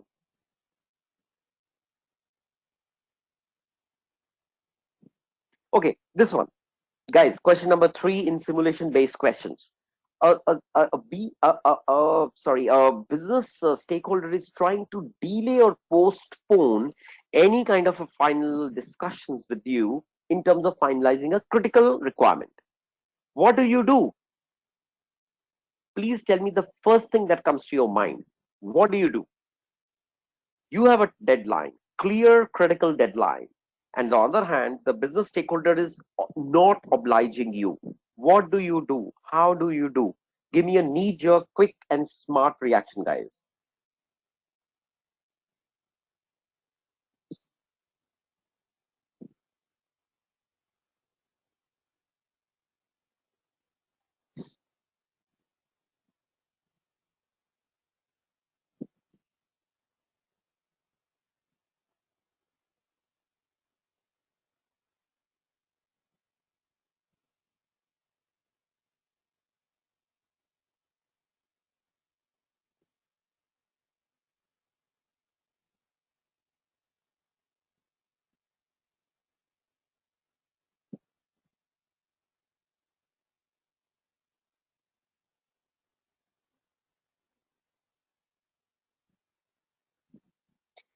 What do you say, guys?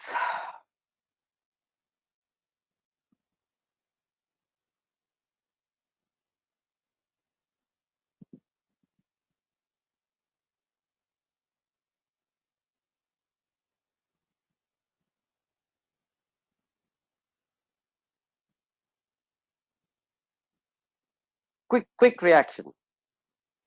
What are you going to do?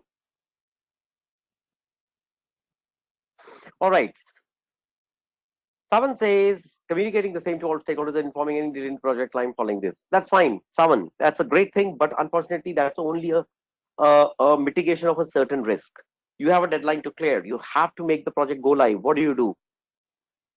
The stakeholder is not obliging you. Let me tell you guys. So what you do going to do is you're going to do okay, sorry, Arpita says probably bring it up in a staycom steering com meetings, it will be tricky as stakeholders might not be sure about finding requirements. That's, I agree. So what these two guys are saying, guys, makes a lot of sense. This is to raise the red flag, to bring it to the notice of steering com, to so that substitution of that SMEs can be possibly given. Maybe other SMEs collectively with stakeholders can give you some resolution.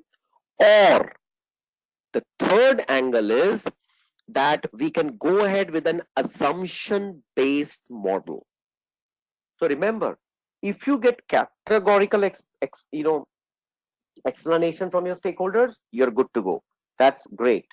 Option two, you can generate based on the the data and other available documentation. You can generate an inference, get it validated with stakeholders. Good to go. That's option number two. If both the above two are missing, you can simply make a very good assumption, an intelligent and logical one, and then you can proceed with it. Of course, after doing these 2 points, which Arpita and Savan have been able to mention it out.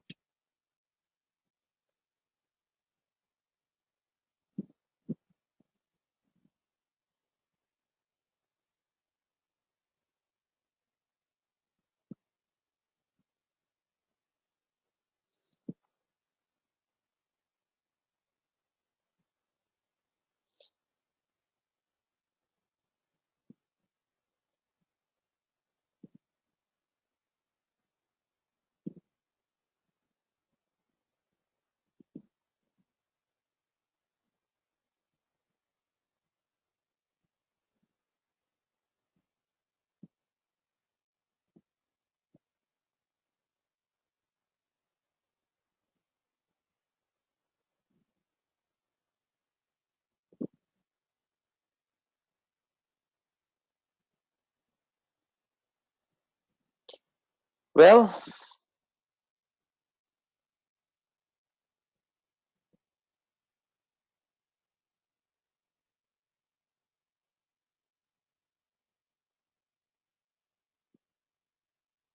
okay. So that's probably can explain this. Okay, monitor tool concept. Hey guys, I want to ask you something. Do you have any of you has any idea? You will have. Just think about it. A time when you have come across a new idea or a process or any kind of a broad automation which you guys would have done in your existing roles. Any kind of guys, kind of and I want you to think about it and prepare something on it. Any kind of a participation you have done in the team, uh, as a team member, as a contributory member, to do any kind of process improvement, any kind of automation, any small, any big, anything like that. If you have an example like that from your personal experience, guys, it will bring in a lot of usefulness, because in some of the questions, while giving answers to that, you can complement that answer, theoretical answer, with this kind of a practical experience. Because a lot of role of BAs today absolutely hinging on process improvements, system improvements, and automations and value adds like that. Any one of you has any experience, guys? Please let me know now. I want to use it as an example to address it.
Anybody has an experience like that, guys? Quick.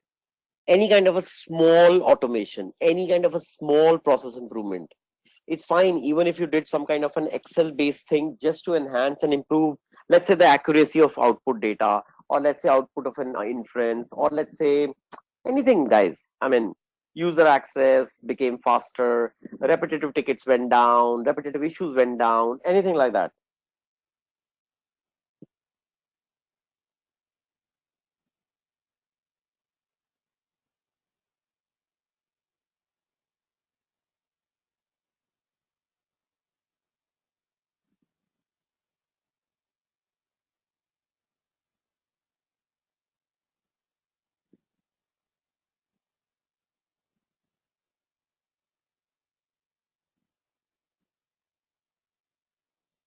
Anything like that?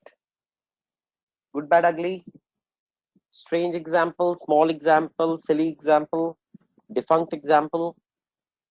Hey, come on, guys, give me something. Otherwise, just tell me that you ain't got anything to say. That's fine. I can see that. It's okay if you guys haven't really been participative in that kind of a things.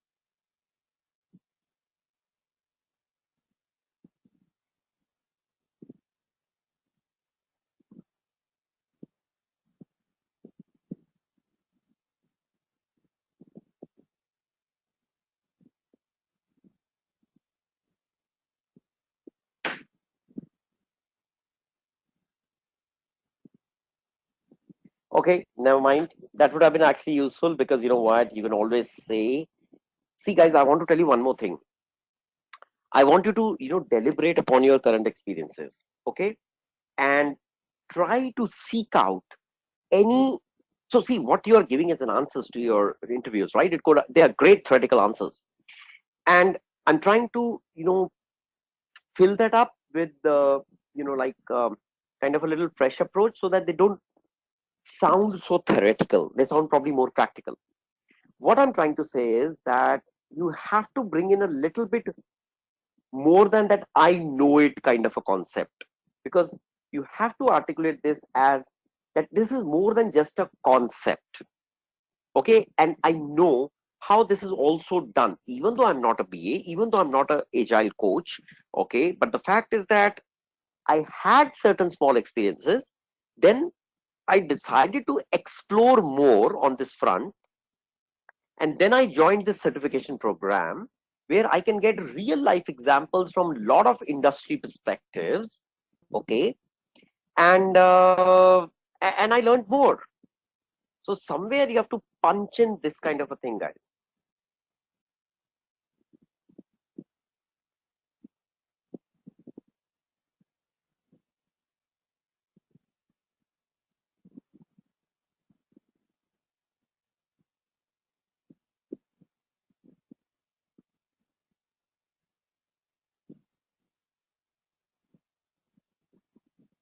So if you can complement your answers with anything like that, it'll be great.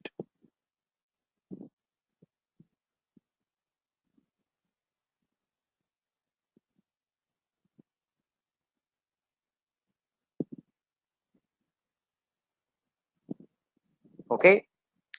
Let's keep going forward. We have a couple of things to cover. Okay, guys, let's come to agile now. Yeah. Okay, so somewhere, I had some time and patience to build these answers as well. Okay, Arpita has a small example. It was in the workflow in-house system where multiple reviewers were getting separate mails to each reviewer. Okay, I remember you had mentioned it once somewhere earlier, Arpita, which annoyed the reviewers as they were not sure who all received it and completed the review. So I suggested to allow the users to choose one reviewer and send mail only to that reviewer. So Arpita, I remember something like that. Was it about that workflow design which ensured that if Arpita has to send the request with the right data to to the reviewers, then the reviewer's profile is automatically selected and the workflow takes your request only to that reviewer, and that selection is based on an algorithm in the workflow which decides that if Arpita has moved a request for, let's say, $1 million, it goes to X for approver. If she has raised, let's say, a request for 2 million, it goes to somebody else.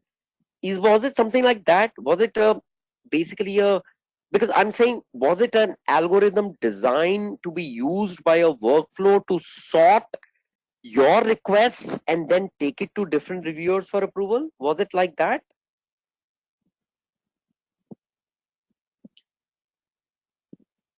Because if it was like that, then it is definitely a very good example of automation.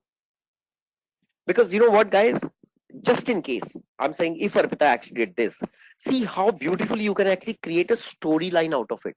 A storyline about what was the business requirement, multiplicity of reviewers, getting multiplicity of requests, and not knowing what to approve.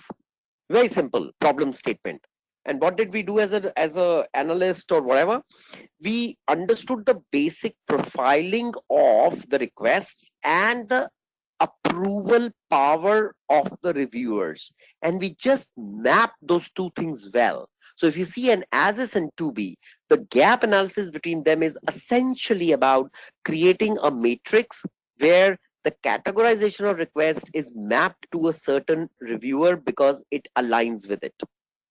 And we do that this actually in the industry a lot of times. How? Procurement, for example, simplest of example. A purchase officer or a procurement officer is going to raise requests to call in for materials. Yeah, this material could be highly critical in nature, or it could be a very commodity type material. This material could be for $100, it could be for $200,000, right?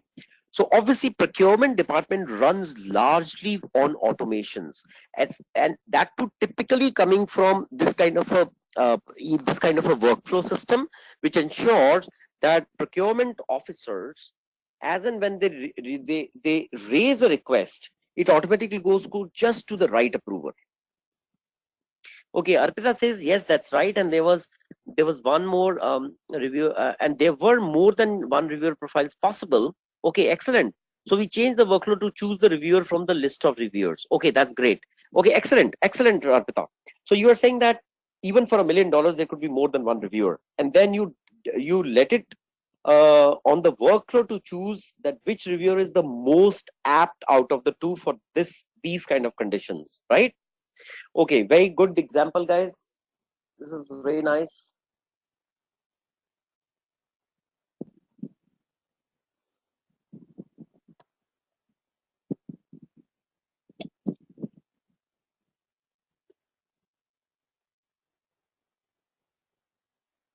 Okay, this was great. This was a good example. Thanks, Arpita. Okay, guys, back to the screen now for agile part.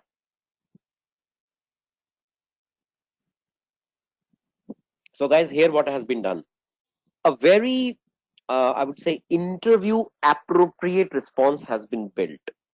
Okay, so you may like to just read it along with me, and I might try to explain it in a slightly way to refreshes the answer in your mind. Okay. Um, okay, a quick one, rapid fire round question. Explain agile in 30 seconds. It's a framework of approaches that or behaviors that encourage just-in-time production, which enables the customer to receive quality software sooner. Does it make sense? I think it's a very, very, very good answer. See, the whole game plan changed when you included this just-in-time kind of a proposition in this whole thing.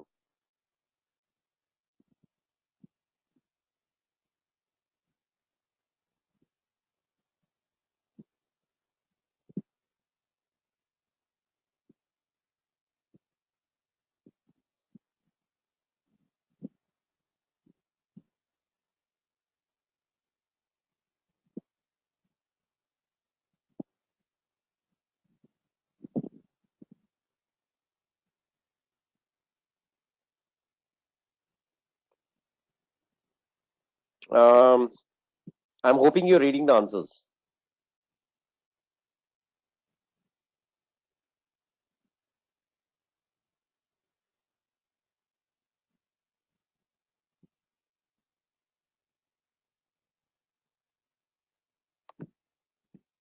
Okay, what are the roles in Scrum?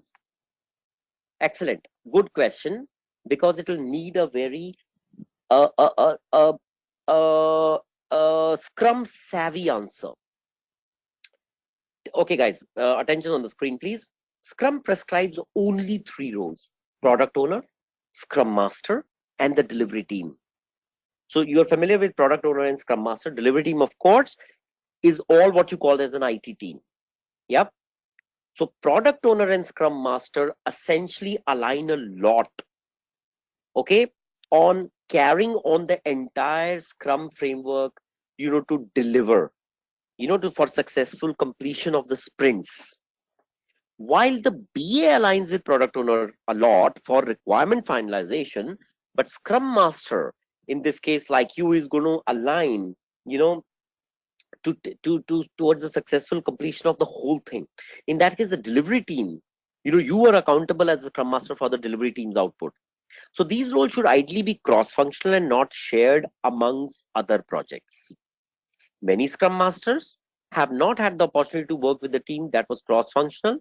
Okay, and so these questions may lead the interviewer to ask you, how would you handle working in a team that doesn't have a designer or a tester, or how would you have a team which is not even dedicated? It's a very, very good question. So question number one: you have an IT team, we call it a delivery team, you're the Scrum Master, and you know what, you guys don't have a tester, or you don't have a designer, you don't have a technical designer. What do you do? Yeah, so basically, no ways. So what do you do? So the answer here is, guys, that we have cross-functional teams, right? Which means that people are conversant with the different roles and technical skills so as to crisscross within the value chain and are able to perform different roles. You know that that's the truth of Agile, right? So the fact is that you as a Scrum Master have to be cautious and comfortable to choose a cross-functional team. Now, thankfully, technical designer writes, kind of more like a design or technical specifications. Functional analyst does more of a functional specifications or a software configuration kind of a role, right? Well, but he's the one who can do testing as well. So you may not really miss tester so much because your technical analyst who's going to write the tech spec and who's going to do the coding is testing familiar as well. So in that case, you would be able.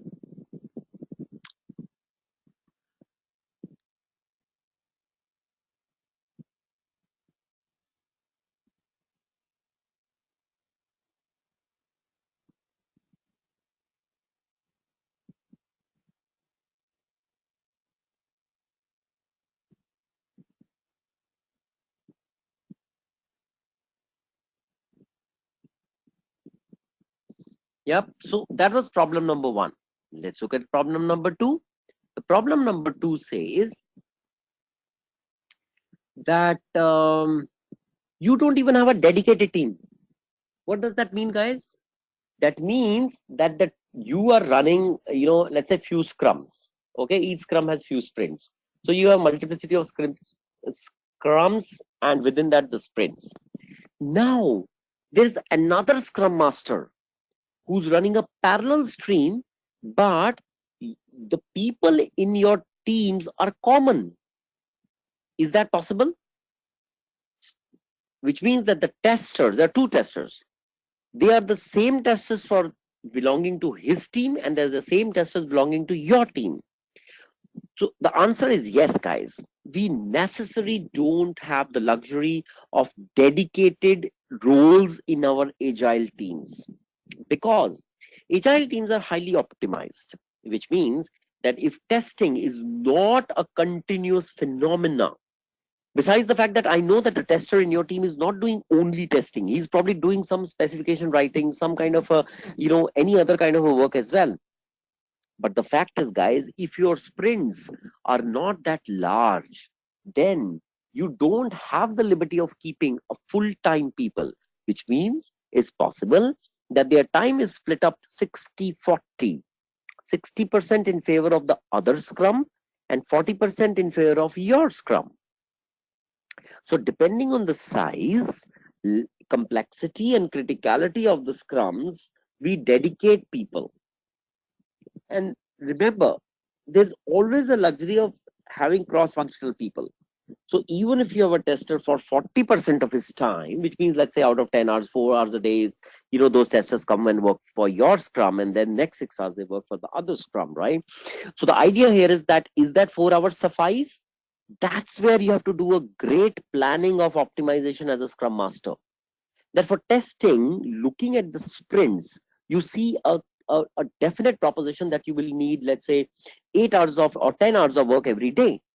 Now you are saying you got two people with 4 hours each, so 8 hours get fulfilled from there. 2 hours you have to see whether you can get that kind of a work done from your functional analyst or your technical analyst, because they are capable to do testing as well. Then you have to see whether their own work of functional and technical spec writing, or for example aligning with the user, or for example doing some other work, does that still give them spare them at least 1 hour every day? If it does, then you can fulfill one hour of testing from those two people, and that gives you another 2 hours, and that completes your 10 hours of testing, so you're good. So why we do that, guys? We do that because the sprint velocity is one great idea which you have to fulfill as a KPI, but the other part is how much of cost is being incurred on your sprints. See, sprints, agile cycles have to be cost efficient in some way, definitely as well, right? Because that's the whole optimization drive from which we shifted from waterfall to agile. In that case, guys, doing an optimized planning in terms of resource effort, costing, and dedication becomes equally important. Guys, is this concept clear to all of you?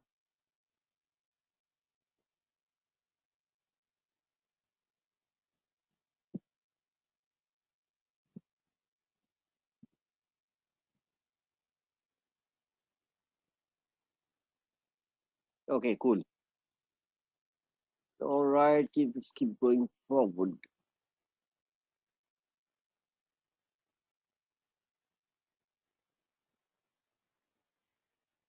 Okay, so keep reading with me, guys. I think some of these answers are quite well done.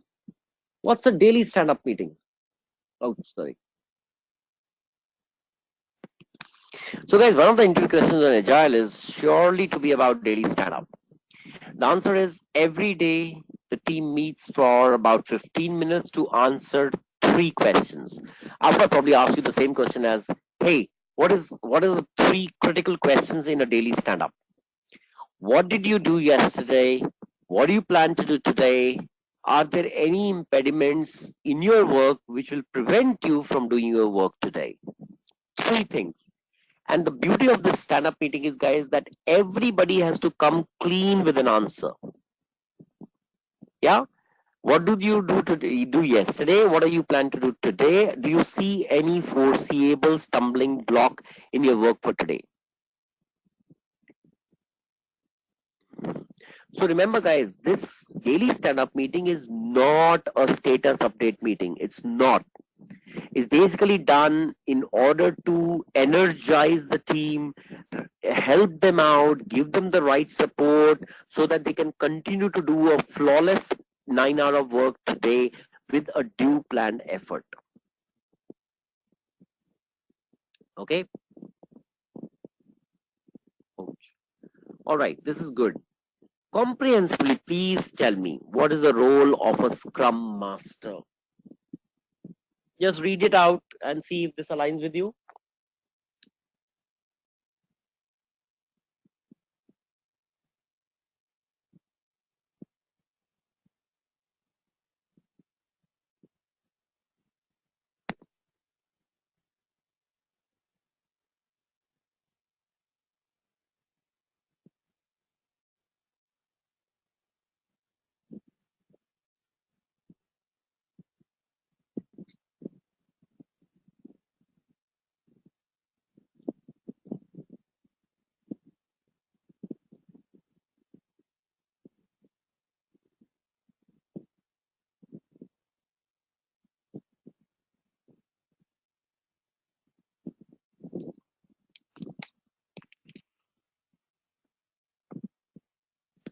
All right, let's read it out together.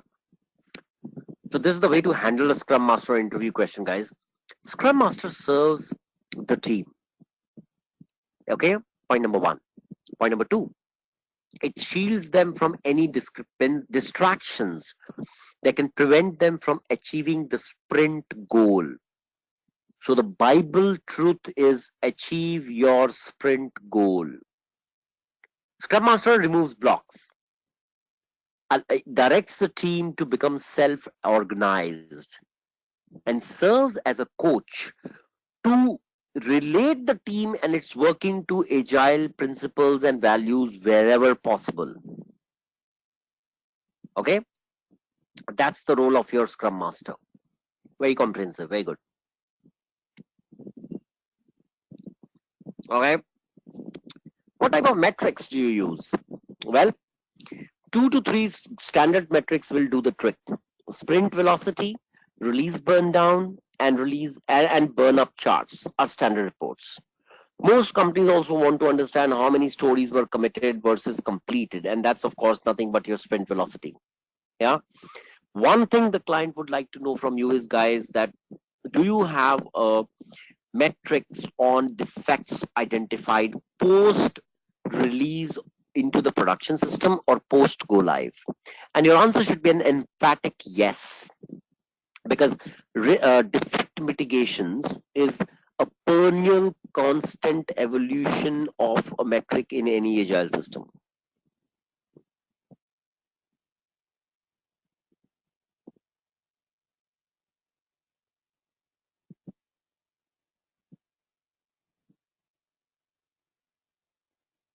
Yeah. See, because eventually you have to tell this to the interviewer. Hey guys, as we know that agile is a constantly evolving practice to make the work practices and the precision of the output of the software better and better. And that necessitates that we do use certain metrics which are primarily intended and aimed at making things better.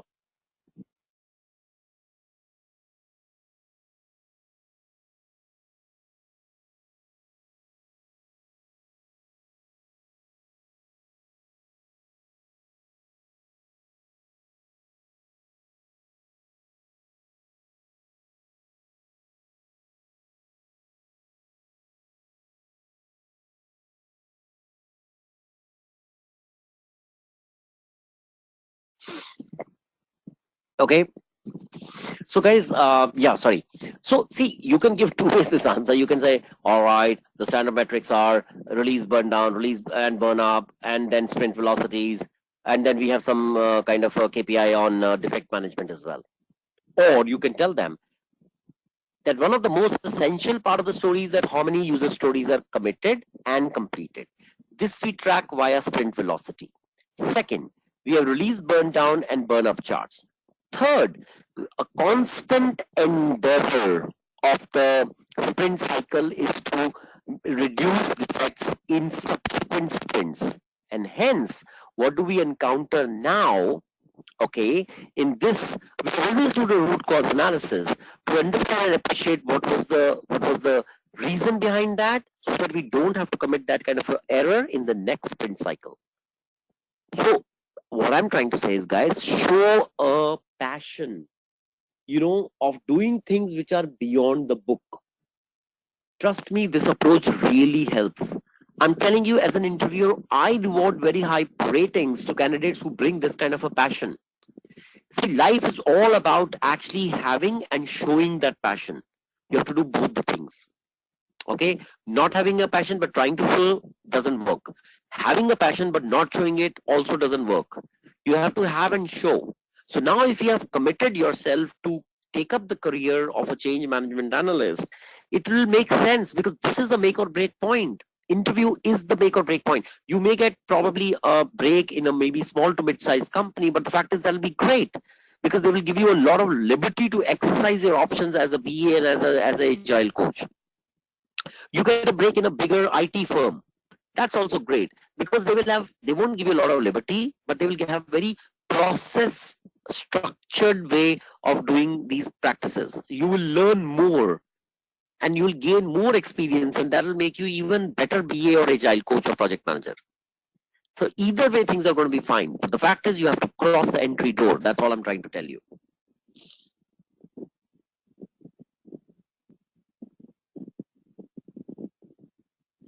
Okay, look at this question. Describe a time when your delivery team members didn't seem to get along. How did you handle this? So it's obvious, guys, what he's trying to look out is what are your leadership skills?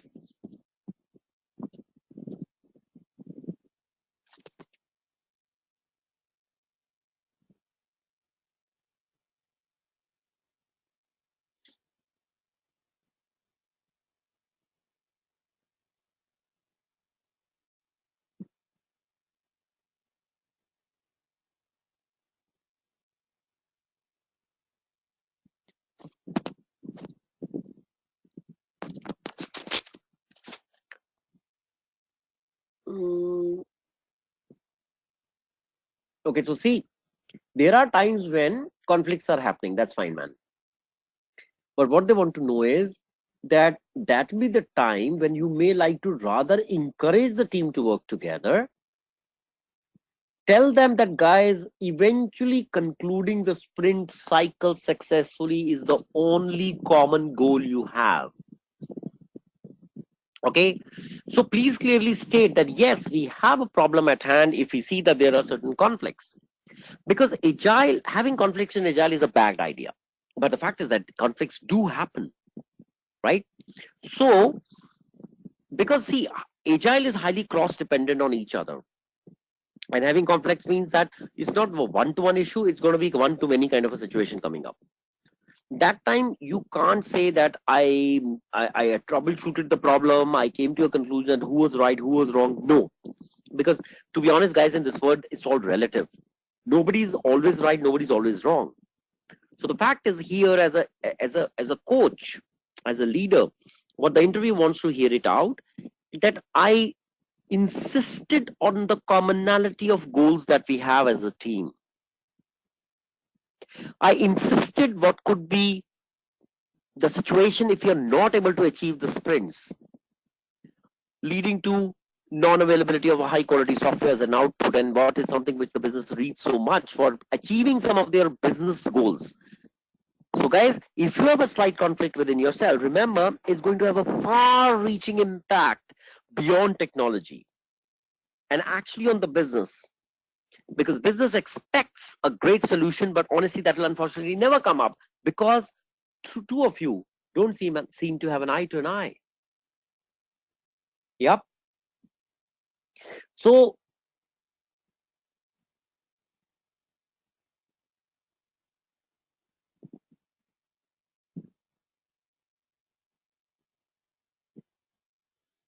that is the kind of probably the style that we may look at.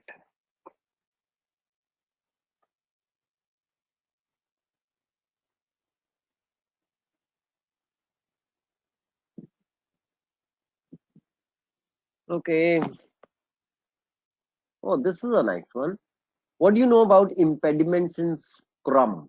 Give some examples of impediments. So, guys, roadblocks which you may encounter during your Scrum run. So it says impediments are the obstacles faced by the Scrum team to slow down their speed of work. If something is trying to block the Scrum team from getting their work done, anything, it can be categorized as an impediment. Impediments can come in any form. Some of them are missing resources, sick team members, technical problems, organization problems, lack of supportive systems, business issues, lack of skill or knowledge, etc., etc.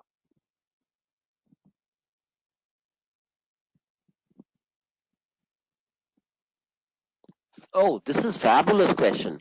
What is the difference between Agile Scrum and what is the similarity between Agile and Scrum? Wow, fantastic. Would you please care to read this?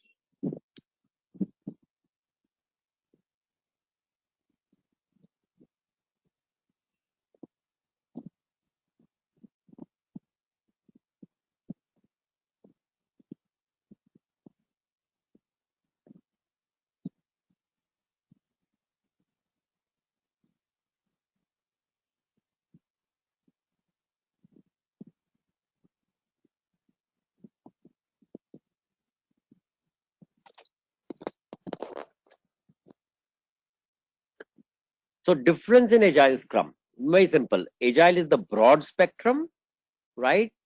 Whereas Scrum is, just a form of Agile. Make sense? Make sense. What is the similarity?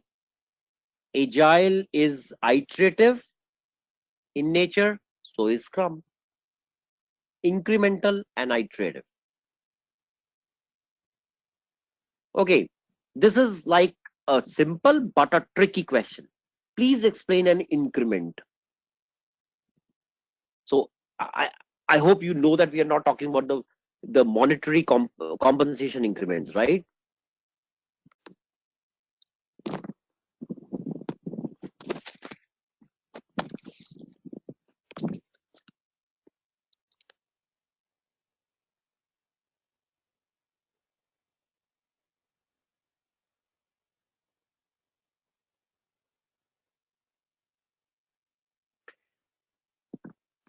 It's, by the way, it's one of the commonly asked Agile Scrum interview questions. An increment is the total of all the product backlog items completed during a sprint. Each increment includes all the previous sprint increment values as it is cumulative. Okay, all right. Let's decipher this. So, guys, we have product backlogs, right? So all the backlog of items which is remaining has not yet been done, and has to be completed during a sprint. So of course you understand, right? Product backlog itself is one of the elicitations, because it's a ready-made requirements which are standing at your doorstep, because these are all those backlog items which we couldn't do during previous sprints. They kept getting accumulated, and at the end of the road we have this product backlogs which have, let's say, 5, 7, 10 in numbers, and that can all be probably either dumped into few sprints or a single sprints, either way depending on their sizing, and we can complete it up. That's an icon increment.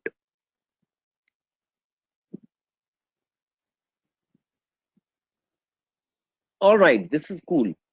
Hey, some of the agile quality strategies.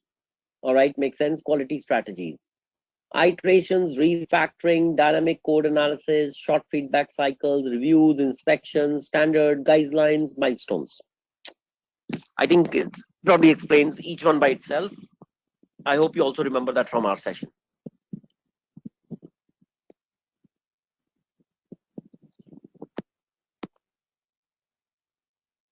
Mm, mm, mm.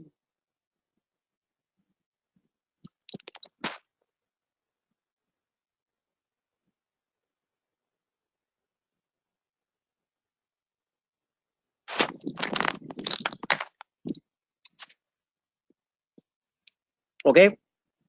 Then, oh, now I want you to ask you a question, and you supposed to answer that. Is there any drawback on agile model? Guys, I need an answer for that. Please answer in the next 3 minutes any drawback that you feel in the agile context. I mean, everything is not so great, right? There must be a drawback in agile. What do you think is the drawback in agile? Think about it. Give me a good answer. It'll also tell me the depth of your understanding for agile and scrum.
Business takes for granted.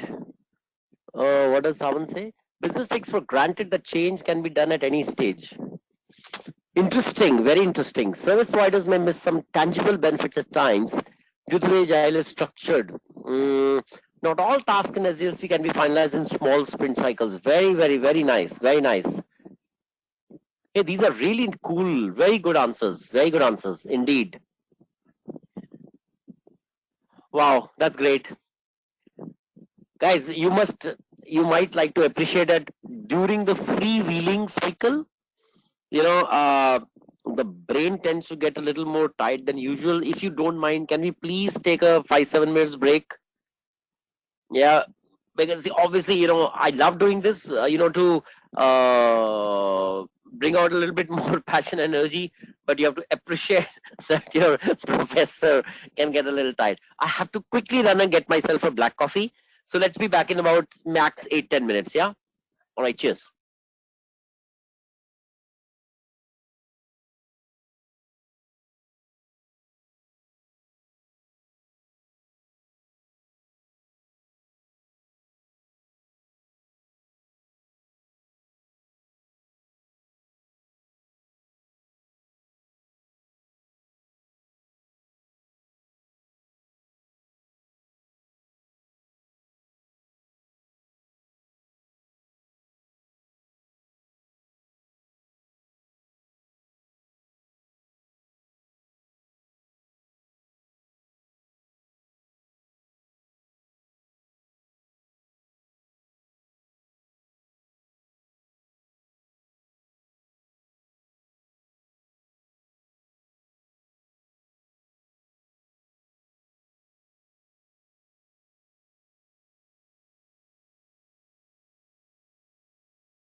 Okay, guys, let's be back.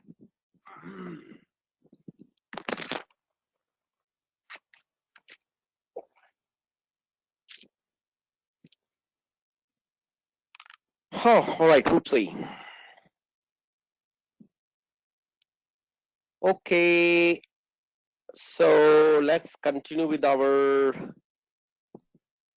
rapid. Oh yeah, drawback. So Arpita and Savan, thanks a lot for your drawback model.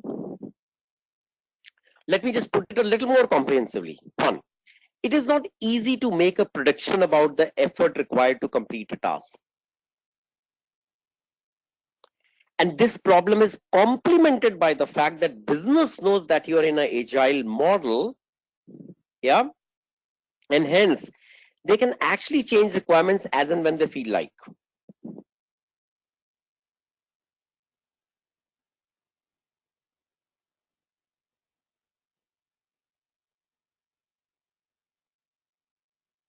Yep. So that's one thing. Second, sometimes it may not be possible to properly focus on design and documentation of the project, which means both design and documentation are strong pull effects. But you know in agile you can't do both.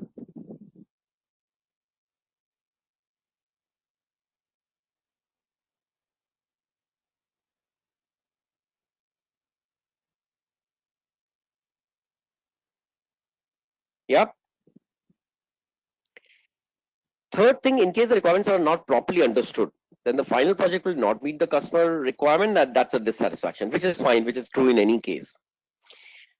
Only the leader who has considerable experience in agile methodologies is capable to take important decisions. Team members with little experience or no experience don't get a chance to make decisions. Now, that is one definite drawback, guys. But it's okay because the chance of working in a full-fledged agile life cycle itself is good, because even though the leaders can end up making decision, but you being participative in the same are able to learn from it. It's all right, you don't have to be the decision maker so quick in a agile life cycle. Okay. And besides that, I think some of the points noted was that not all tasks can be finished in small sprint cycles. Okay, so Arpita, when you say not all tasks can be finished in small sprint cycles, I will not take it as a big issue, because I am going to break down the larger tasks into smaller tasks anyway. Okay, so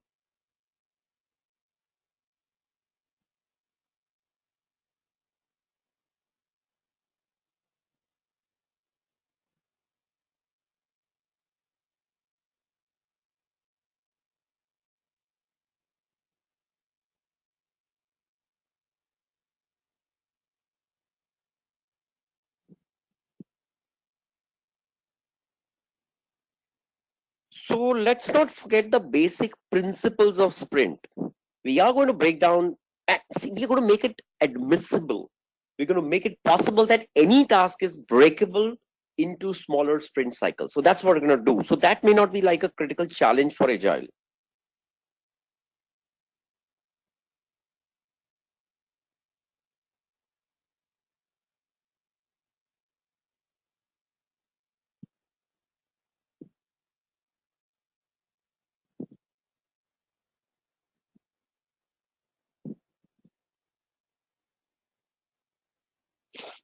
Okay, so all right, that's good.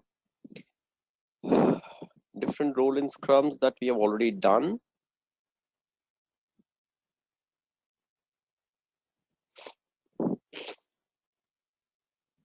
Okay, guys, this is a good one. Should be on your tips all the time. States some major principles of agile testing. Okay, and unlike a regular software development lifecycle testing, agile testing is different. Customer satisfaction, face-to-face communication in testing, quick response to changes, successive improvement, self-organized team. I think we just a collection of various points here together. Oh, this is cool. What do you mean by scrum of scrums? Now, this is one of the commonly asked questions, by the way, as per experience of large number of interviewers whom I know personally.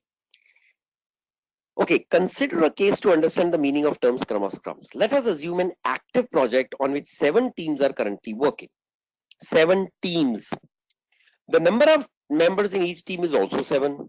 So in total, there are 49 team members. Each team is responsible to lead its own scrum meeting. But in order to coordinate and communicate with different teams, it is required to organize a separate scrum meeting. This scrum meeting is organized to hold a coordination between multiple scrum teams, where one team leader from every team, known as the ambassador, is going to represent his team in the scrum of scrums. Okay, some common metrics of agile. I think this is something which we understand. Velocity.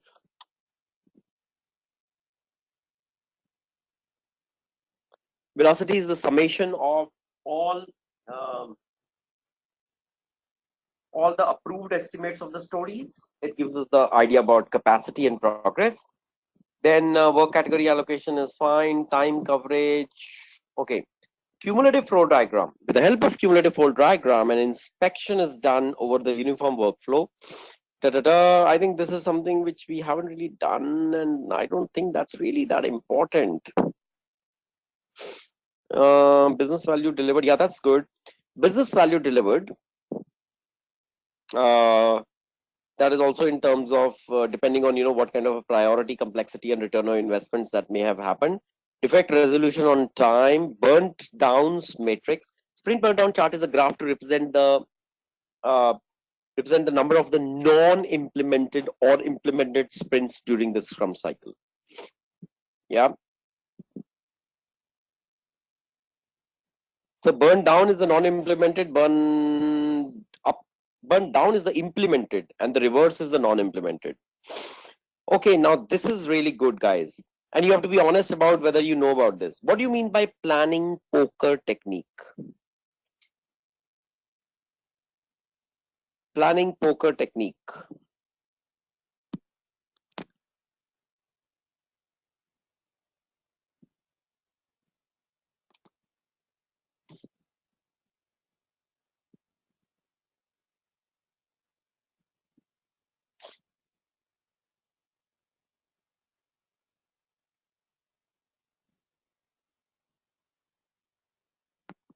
Just take your time to read it, guys. Planning poker, also known as Scrum poker,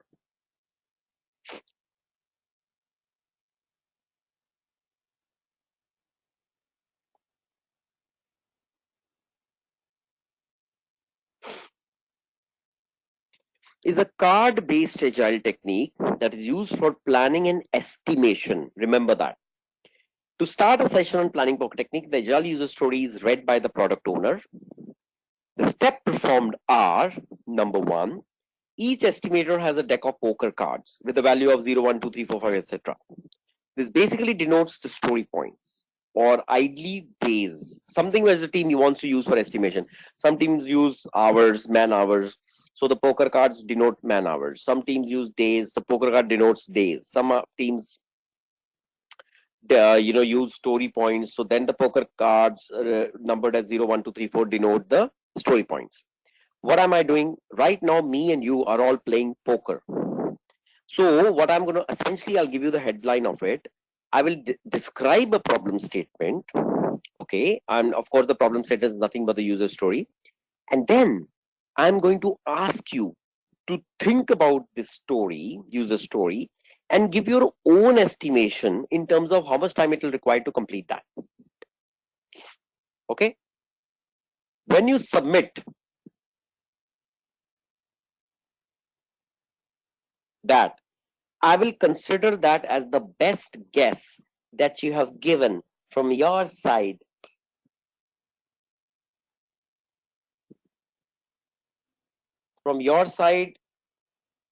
to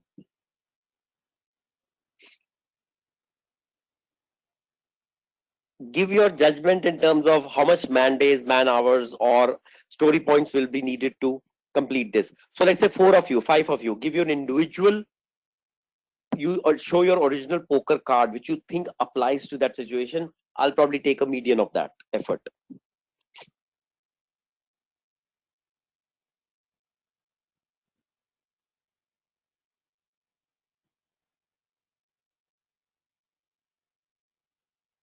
Yep.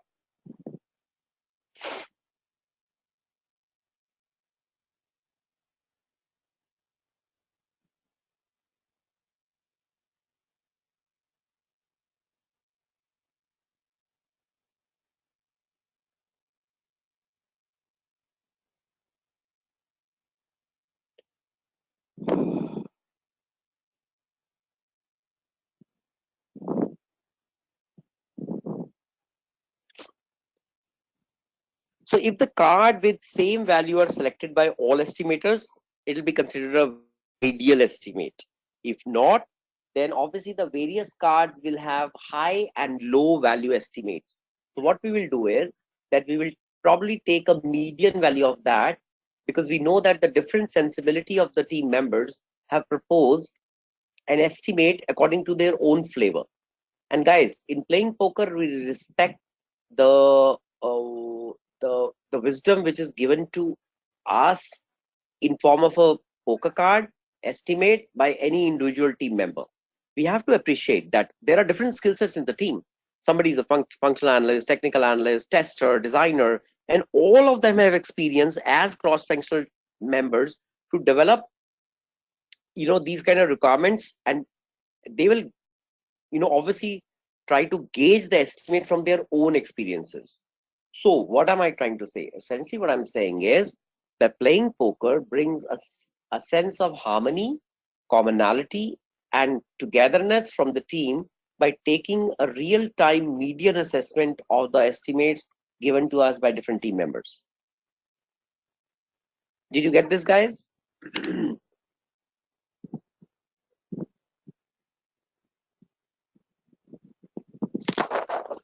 Or maybe you can read it in a little more selective manner from the displayed here.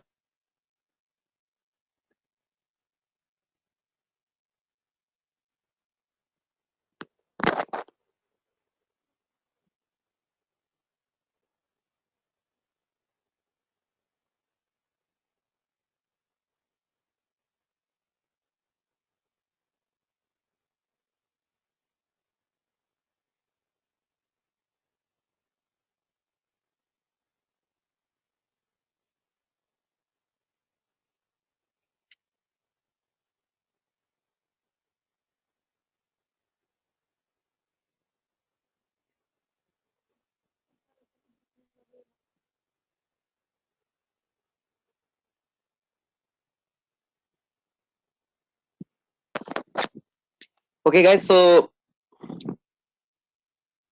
I hope this was clear. Playing poker, I mean, the points are about, a little bit. I'm just checking any comments here. For Priyanka, I don't know what you mentioned as four, but never mind. Okay, good. So, okay, this was nice. I think, how I generated this agile questionnaire was again random. Many times, what I remember, more interestingly from certain specific interviews, I just pick and choose those kind of questions and answers, and I keep dropping here. That's how the list keeps growing up. But guys, you're gonna have this list with you because I'm gonna upload that in the LMS. So I think you can, you can probably benefit a little bit more from it.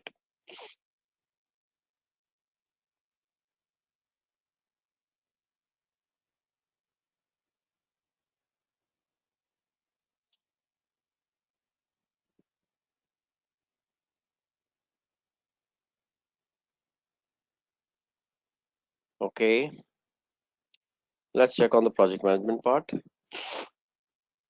Ah, okay, generic. So guys, project management.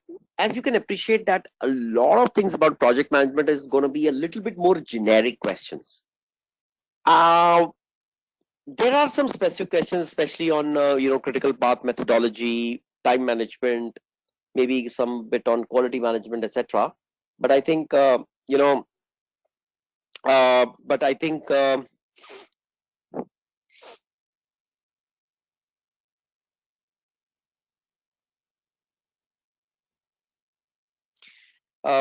could be specific questions as well. But guys, honestly, you won't be asked very tardy questions in project management because we know that you are not seasoned project managers. Because honestly, even if you whatever projects that you will get, in order to manage them, it will be more like a project lead role, and that will always be secondary role, because the primary role is definitely going to be on the business analyst and the agile side.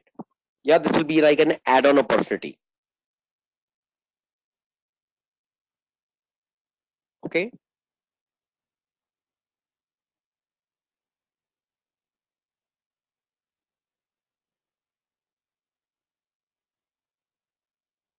Okay. What do you think a project manager does? What do you think he do? Yeah. Okay, so what is the answer here? Generally, this question have multiple thoughts in the mind of an interviewer. An answer should be based on your homework about your organization. Whether the organization is inclined towards traditional project management or more of an agile project management. Accordingly, the answer should be amended. Yeah. The point here is, guys, project manager can be expected to play the role of an integrator. So if you understand, or maybe I can help you out, an integrator is a person or a functionality which integrates the work effort going on in the ecosystem. And obviously in this case, it refers more to a person. So even if you may not be like, they may not be expecting some kind of a big formal grand slam kind of a project management role, but they will definitely expect that you have a basic understanding which is clear, that in normally in small to medium projects, the project manager is more as an integrator role. Yeah. So this means, see, you know that, right? Agile doesn't believe in regular project management of allocating work, monitoring work, pushing to get work done, etc. It believes in self-organized teams. So now it depends on you.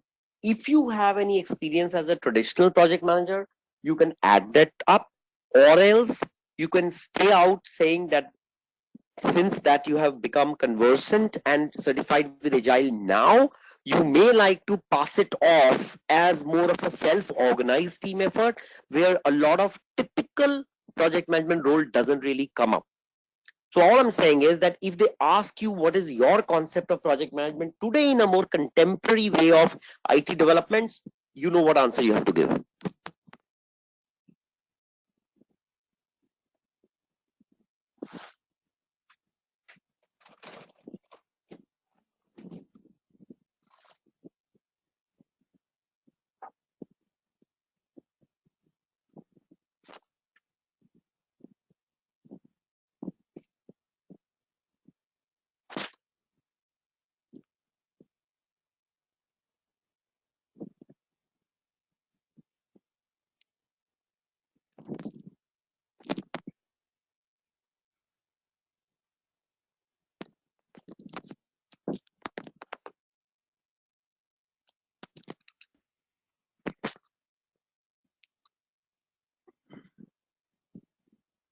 Okay.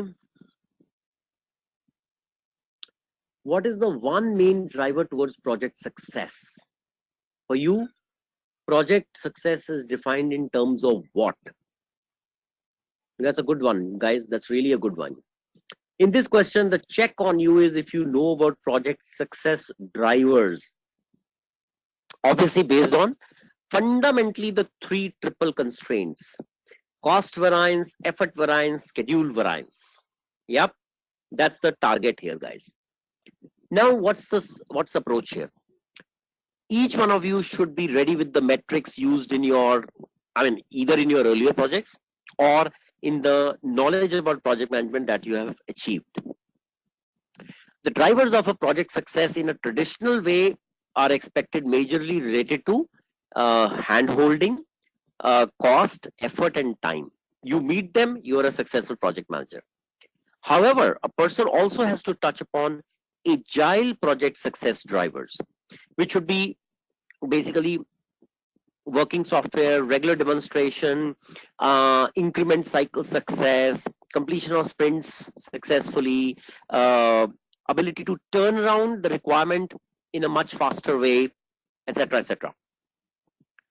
So the idea here is, guys, depending on who's interviewing you, I mean, of course, which organization is interviewing you, you all always, guys, remember you have to do a little bit of homework before going for your interviews. You have to know whether you're going into a little bit more of an agile organization or a traditional organization.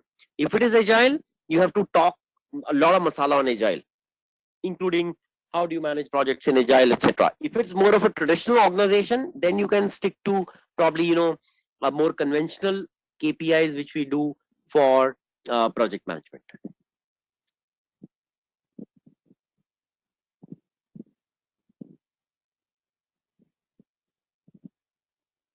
Okay. Yeah, some pre-homework helps, guys. It really helps. For example, if I go from, let's say, if I'm going somewhere from my organization, right? I mean, a candidate mentioning our organization where he could be a likely employee maybe 3 weeks from now, it obviously makes sense. This means that you have just done your homework before you came in. Okay, one tricky question here. How flexible schedule helps in a project? Do we need to compress schedule if required? All right, what's the standard answer here? The question here is, guys, to judge a major quality required for project management, which is time management or schedule management. Project schedule and monitoring of the deadlines and milestone is a day-to-day activity for a manager. So you should be prepared that this question will come to you. Flexible word in question emphasizes indirectly on the agile way of working. See, because in the question it says how flexible schedule helps. So since you have a little flexible schedule, it obviously doesn't mean the traditional way of project managing. So it's the agile way, because so definitely flexibility should be related to because of the frequent changes. But now the next section of the question, it says, do we need to compress schedule? Okay, but the next section of the question, the intent is, if it's a regular project, are you aware of schedule compression methods as well as experience in some situations like that? So anyways, from a critical path methodology, you can compress schedule either because it comes as a push and then you have to realign your critical path, or it comes as an opportunity because certain critical path activities are already achieved. Yep. So, but anyway, guys, as I said earlier, project management is more subjective. It depends more on you. How do you want to take those questions? It depends on your style. It depends on what you believe in. It depends on your essential vision as a project manager. So you have to give me that, margin to allow you to, think about it and probably feel which way you are most confident to give that reply. Remember, I need only one thing from you. You may be able to give these answers in a defined manner, but the fact is that it should come across from you as an answer, not from somebody who's probably is answering this first time. Somewhere you have to show that you are not really so new to change management. And that's where I say, please do some mock practices for the interviews in front of a mirror with yourself, so that you have a fair idea that how you'll be more comfortable during the interviews. All right, guys, a lot of questions in project management are essentially with the mindset of an agile project. Okay, think about this. What do you believe more? What do you believe more, in a leader or in a manager, and why? Yeah. Again, the question is from agile mindset, because where there are leaders, managers, in terms of self-organizing the team. So it's important to answer this question as honestly as possible. because both the qualities are required for different scenarios. Leadership is important for project management, as without a manager, you can't become a great role model, mentor, etc.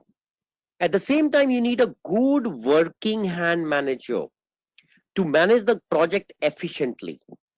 Yeah, because during the course of action you have to take certain operational decisions quickly, and that is where some of your ability to articulate the day-to-day working phenomena can bear fruits. Again, guys, it depends on the interviewer whether they want a no nonsense, simple, quick forward, straight to the point kind of an operational project manager, or they are looking more from a leader. So see, how do you define that, guys? You can catch the voice of the interviewer. See, because if I'm an interviewer, I will ask this question only from because I want to hear the leader in you.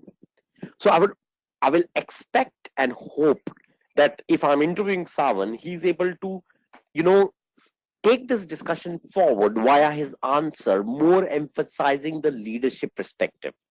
Because I believe in leadership more than I believe in day-to-day hands-on project management. Because I mean, it's my vision. If you're a good leader, then anyways day-to-day working falls within that. Because leaders are able to promote, motivate, envision, and drive the team towards larger goals. I think from my perspective, that's more important. So you will have to probably catch that the way an interview asks this question. So if I'm this interviewer, I'll ask, what according to you is more important? Being a great leader for or a role model for your team, or probably more of an efficient project management manager. Now mark my language. I want, see, I'm already giving you a hint. What is more important for me? I said, do you believe in being more of I went slow, more of a a great leader who can motivate the teams for larger goals, or and then I became faster, or you just think that being a good project manager as a operational hands-on is good enough. So I'm already giving you a hint. For me is more important, and obviously, guys, if you answer the questions according to the liking of the interviewer, I'm not saying that you can't beg to differ. Of course, you can beg to differ. But all I'm saying is that let's play safe.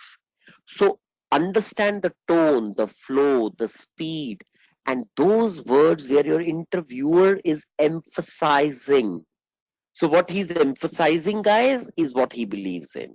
What he's not emphasizing is what he doesn't believe in. Then please moderate or modulate your answer very quickly accordingly. And you can do that only if you are well versed in giving both the answers. So even if, let's say, I believe in a leadership perspective, but I'll keep my other answer ready. So I'll say that being hands-on project manager helps a lot, because the team can't take advantage of your ignorance. The team knows that we have a working hand project manager who himself is capable to troubleshoot problems at any point of time, whether it is about scope management, time management, or cost management. In that case, we keep the teams up to their full productivity and efficiency, because they know that there is no room to maneuver. So frankly, I think it's a great idea to have a project manager who is pretty much hands-on. So now I have both the answers ready. Now when I hear the interviewer, I'll quickly make a switch, whether I want to go for answer A or answer B. And typically the interviewee, then rather comes across as a more confident person. Guys, is this kind of an approach is clear with you, right? I just want that you are clear with this approach so that you can take your calling yourself. Did you get this thing, guys? Because see, I probably discussed this particular one in a detailed way, but trust me, a lot of corollary related questions will come in this way.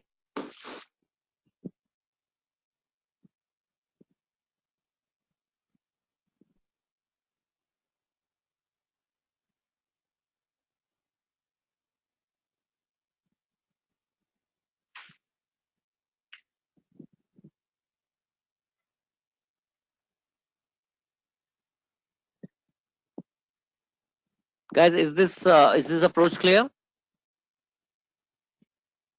Yeah, okay. Because your quick reflex on moderating the answer accordingly will be greatly appreciated.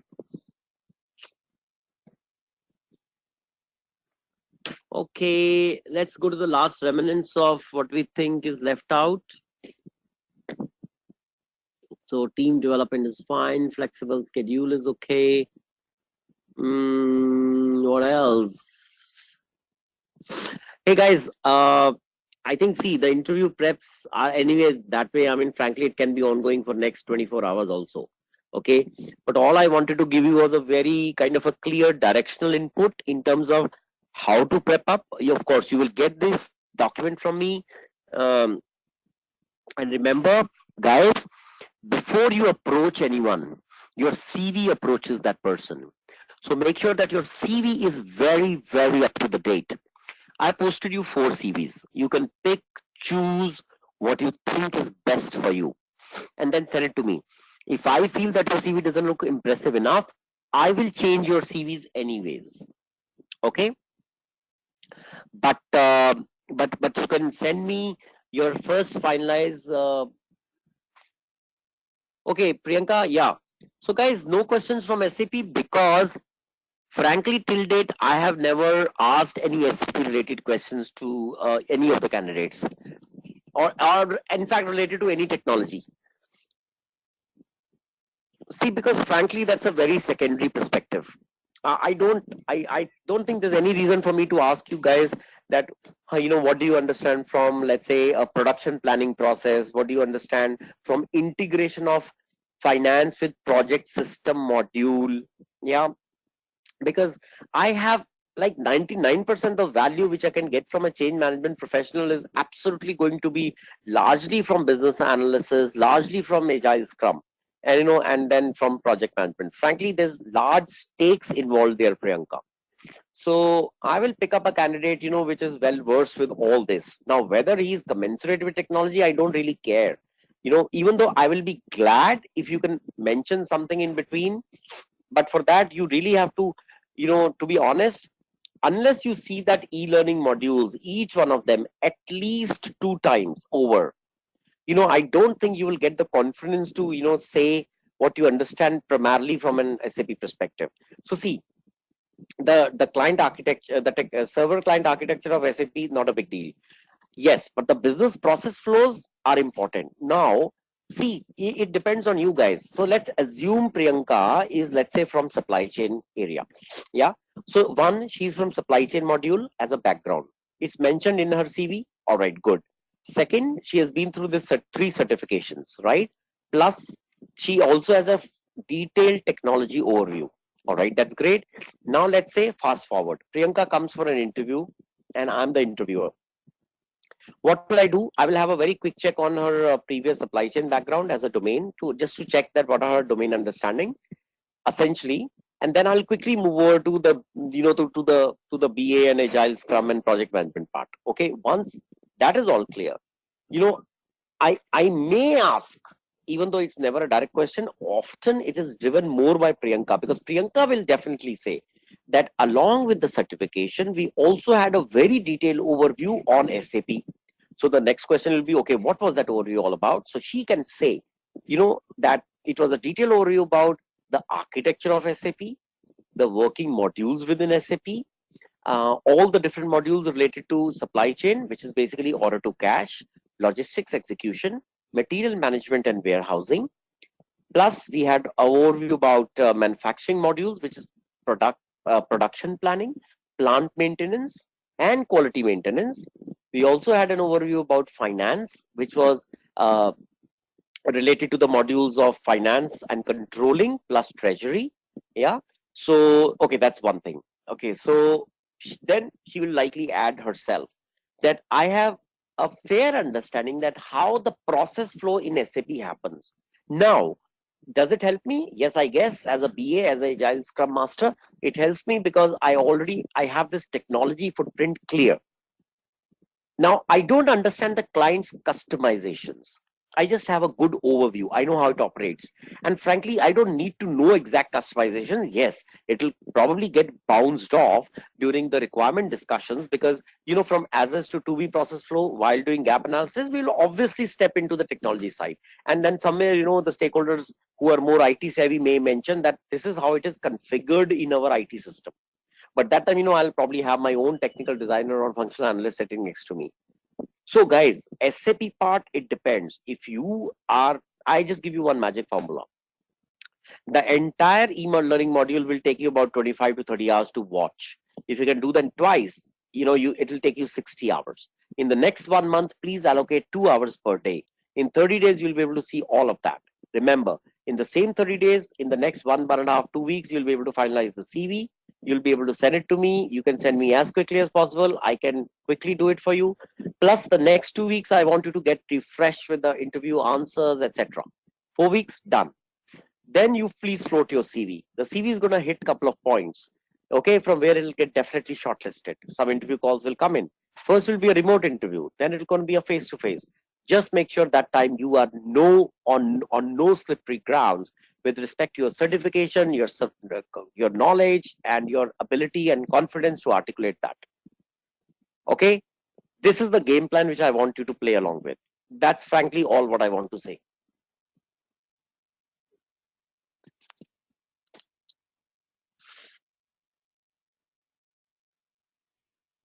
Yes, of course, Priyanka, you can mention SAP in your CV. You can say high level overview of SAP as an ERP, architecture, and various business processes like order to cash, procure to pay, finance to report, human resource, and etc. etc. So you can mention that. I mean, whatever you remember, you put it on. Otherwise, I'll do it for you. Okay, guys. So are we clear on the game plan ahead? Okay, so I'll repeat my email ID. You can please send your CVs here, right? And all your, other deliverables. I will complete that within the next 2-3 weeks. Okay, you can because see, guys, remember that I have to give you, the right go ahead for or based on your deliverables, so that eventually Marticus within a month should be able to release all your certifications, etc. as well. Okay, and then armed with that certification and your ability index of preparation, you can immediately go and hit the market. Don't delay, because these skill sets are being sought after now. I don't know how long the sunrise will be there. So before that, I see that maybe another 3-4 years, these roles are going to be pretty significantly important. So make the hay since till the sun is shining. And guys, so I guess this was probably our last session. Rest of the working is going to be on our email touch. Yeah, and in case you have any query, for example, let's say you're going for an interview or you're called for an interview, let's say 1 week from now or 2 weeks from now, and you want to have certain tips about it, because so you can please put me an email, tell me what client is that. You can ask for certain tips or tricks. You can ask me some specific questions. I will absolutely not hesitate and answer all of that for you. Yeah, but the fact is that you should reach that kind of a state of readiness, so that you are good.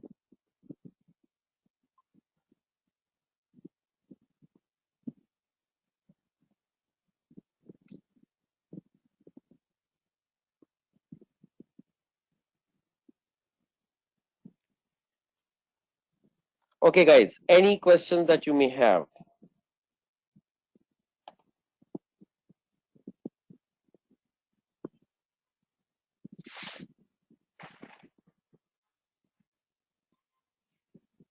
What else we are thinking of?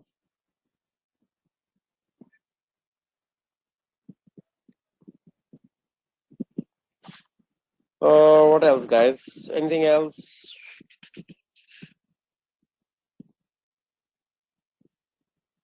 So, Priyanka, see, there is no separate template for finance, supply chain. No.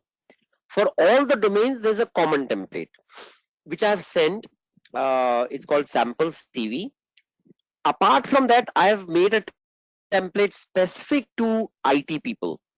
And then there's a third template, which is a very new generation kind of a CV. Yeah. So obviously what I want you to do is you pick up that new generation format. Okay. Use that for your own CV, number one. Second, go to my go to my sample CV, pick all that, header level points, remember, which we walked through first, 5 to 6 header level points. I think they should reflect on your CV. And then please mention your domain, subdomains, all the important processes in which you are efficient from a finance perspective. And then underneath that, you can give your work experience with different clients, and then your role and responsibility, etc. Yep.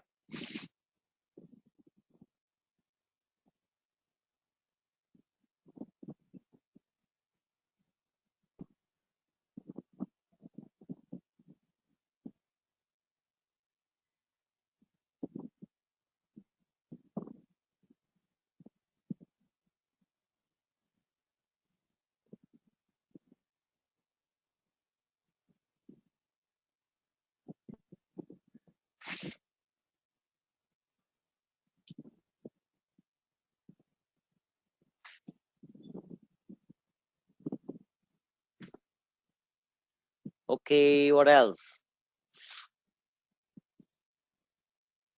So Anchal and others, if you ask me how much of a lead time from now can you forward your CV to, I mean, in the market, in companies, etc., I will suggest 1 month from now. Why?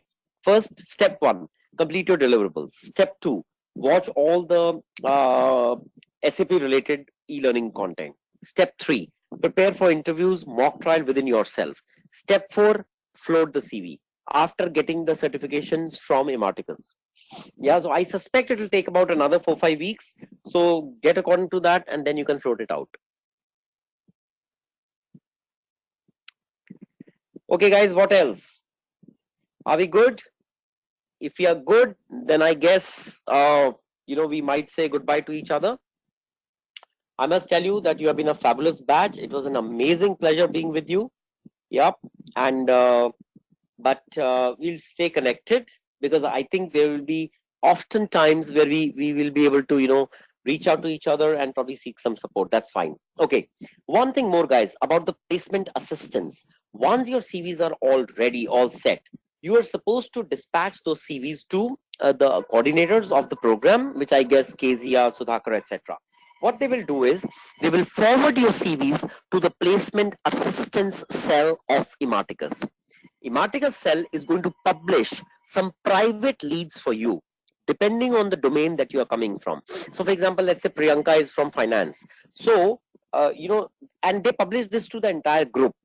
Okay, so let's say if there are very specific business analyst or change management analyst openings from some of the clients of Imarticus, they will publish that leads to all the group.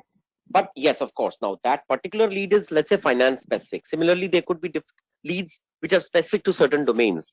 So then you can choose if you would like to apply on that. But they give you mix of leads. They give you public leads, they give you private leads. Yeah, and then you are expected to apply on those leads, and then likely wait for the interview calls, etc. That is how the placement assistance works. Yeah.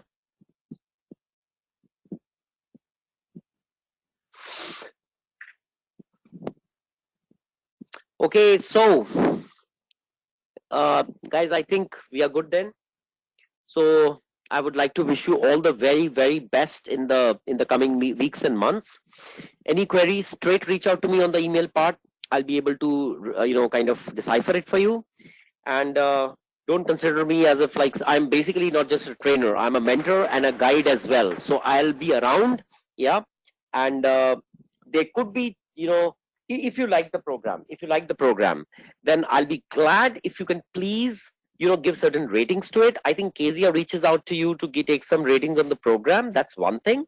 I will also tell her to send you certain link, on Google, where you can give your inputs on how did you like the program, how did you like the content, how did you like the faculty, how did you get an overall look and feel about the whole program.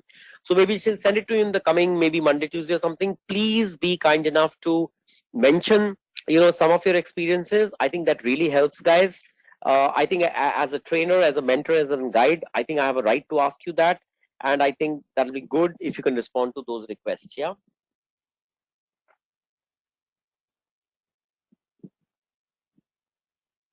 Okay.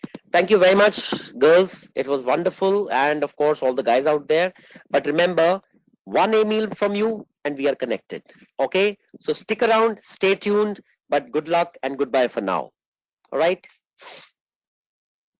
You can do that anytime, Priyanka. Okay. Bye bye, guys. All the best.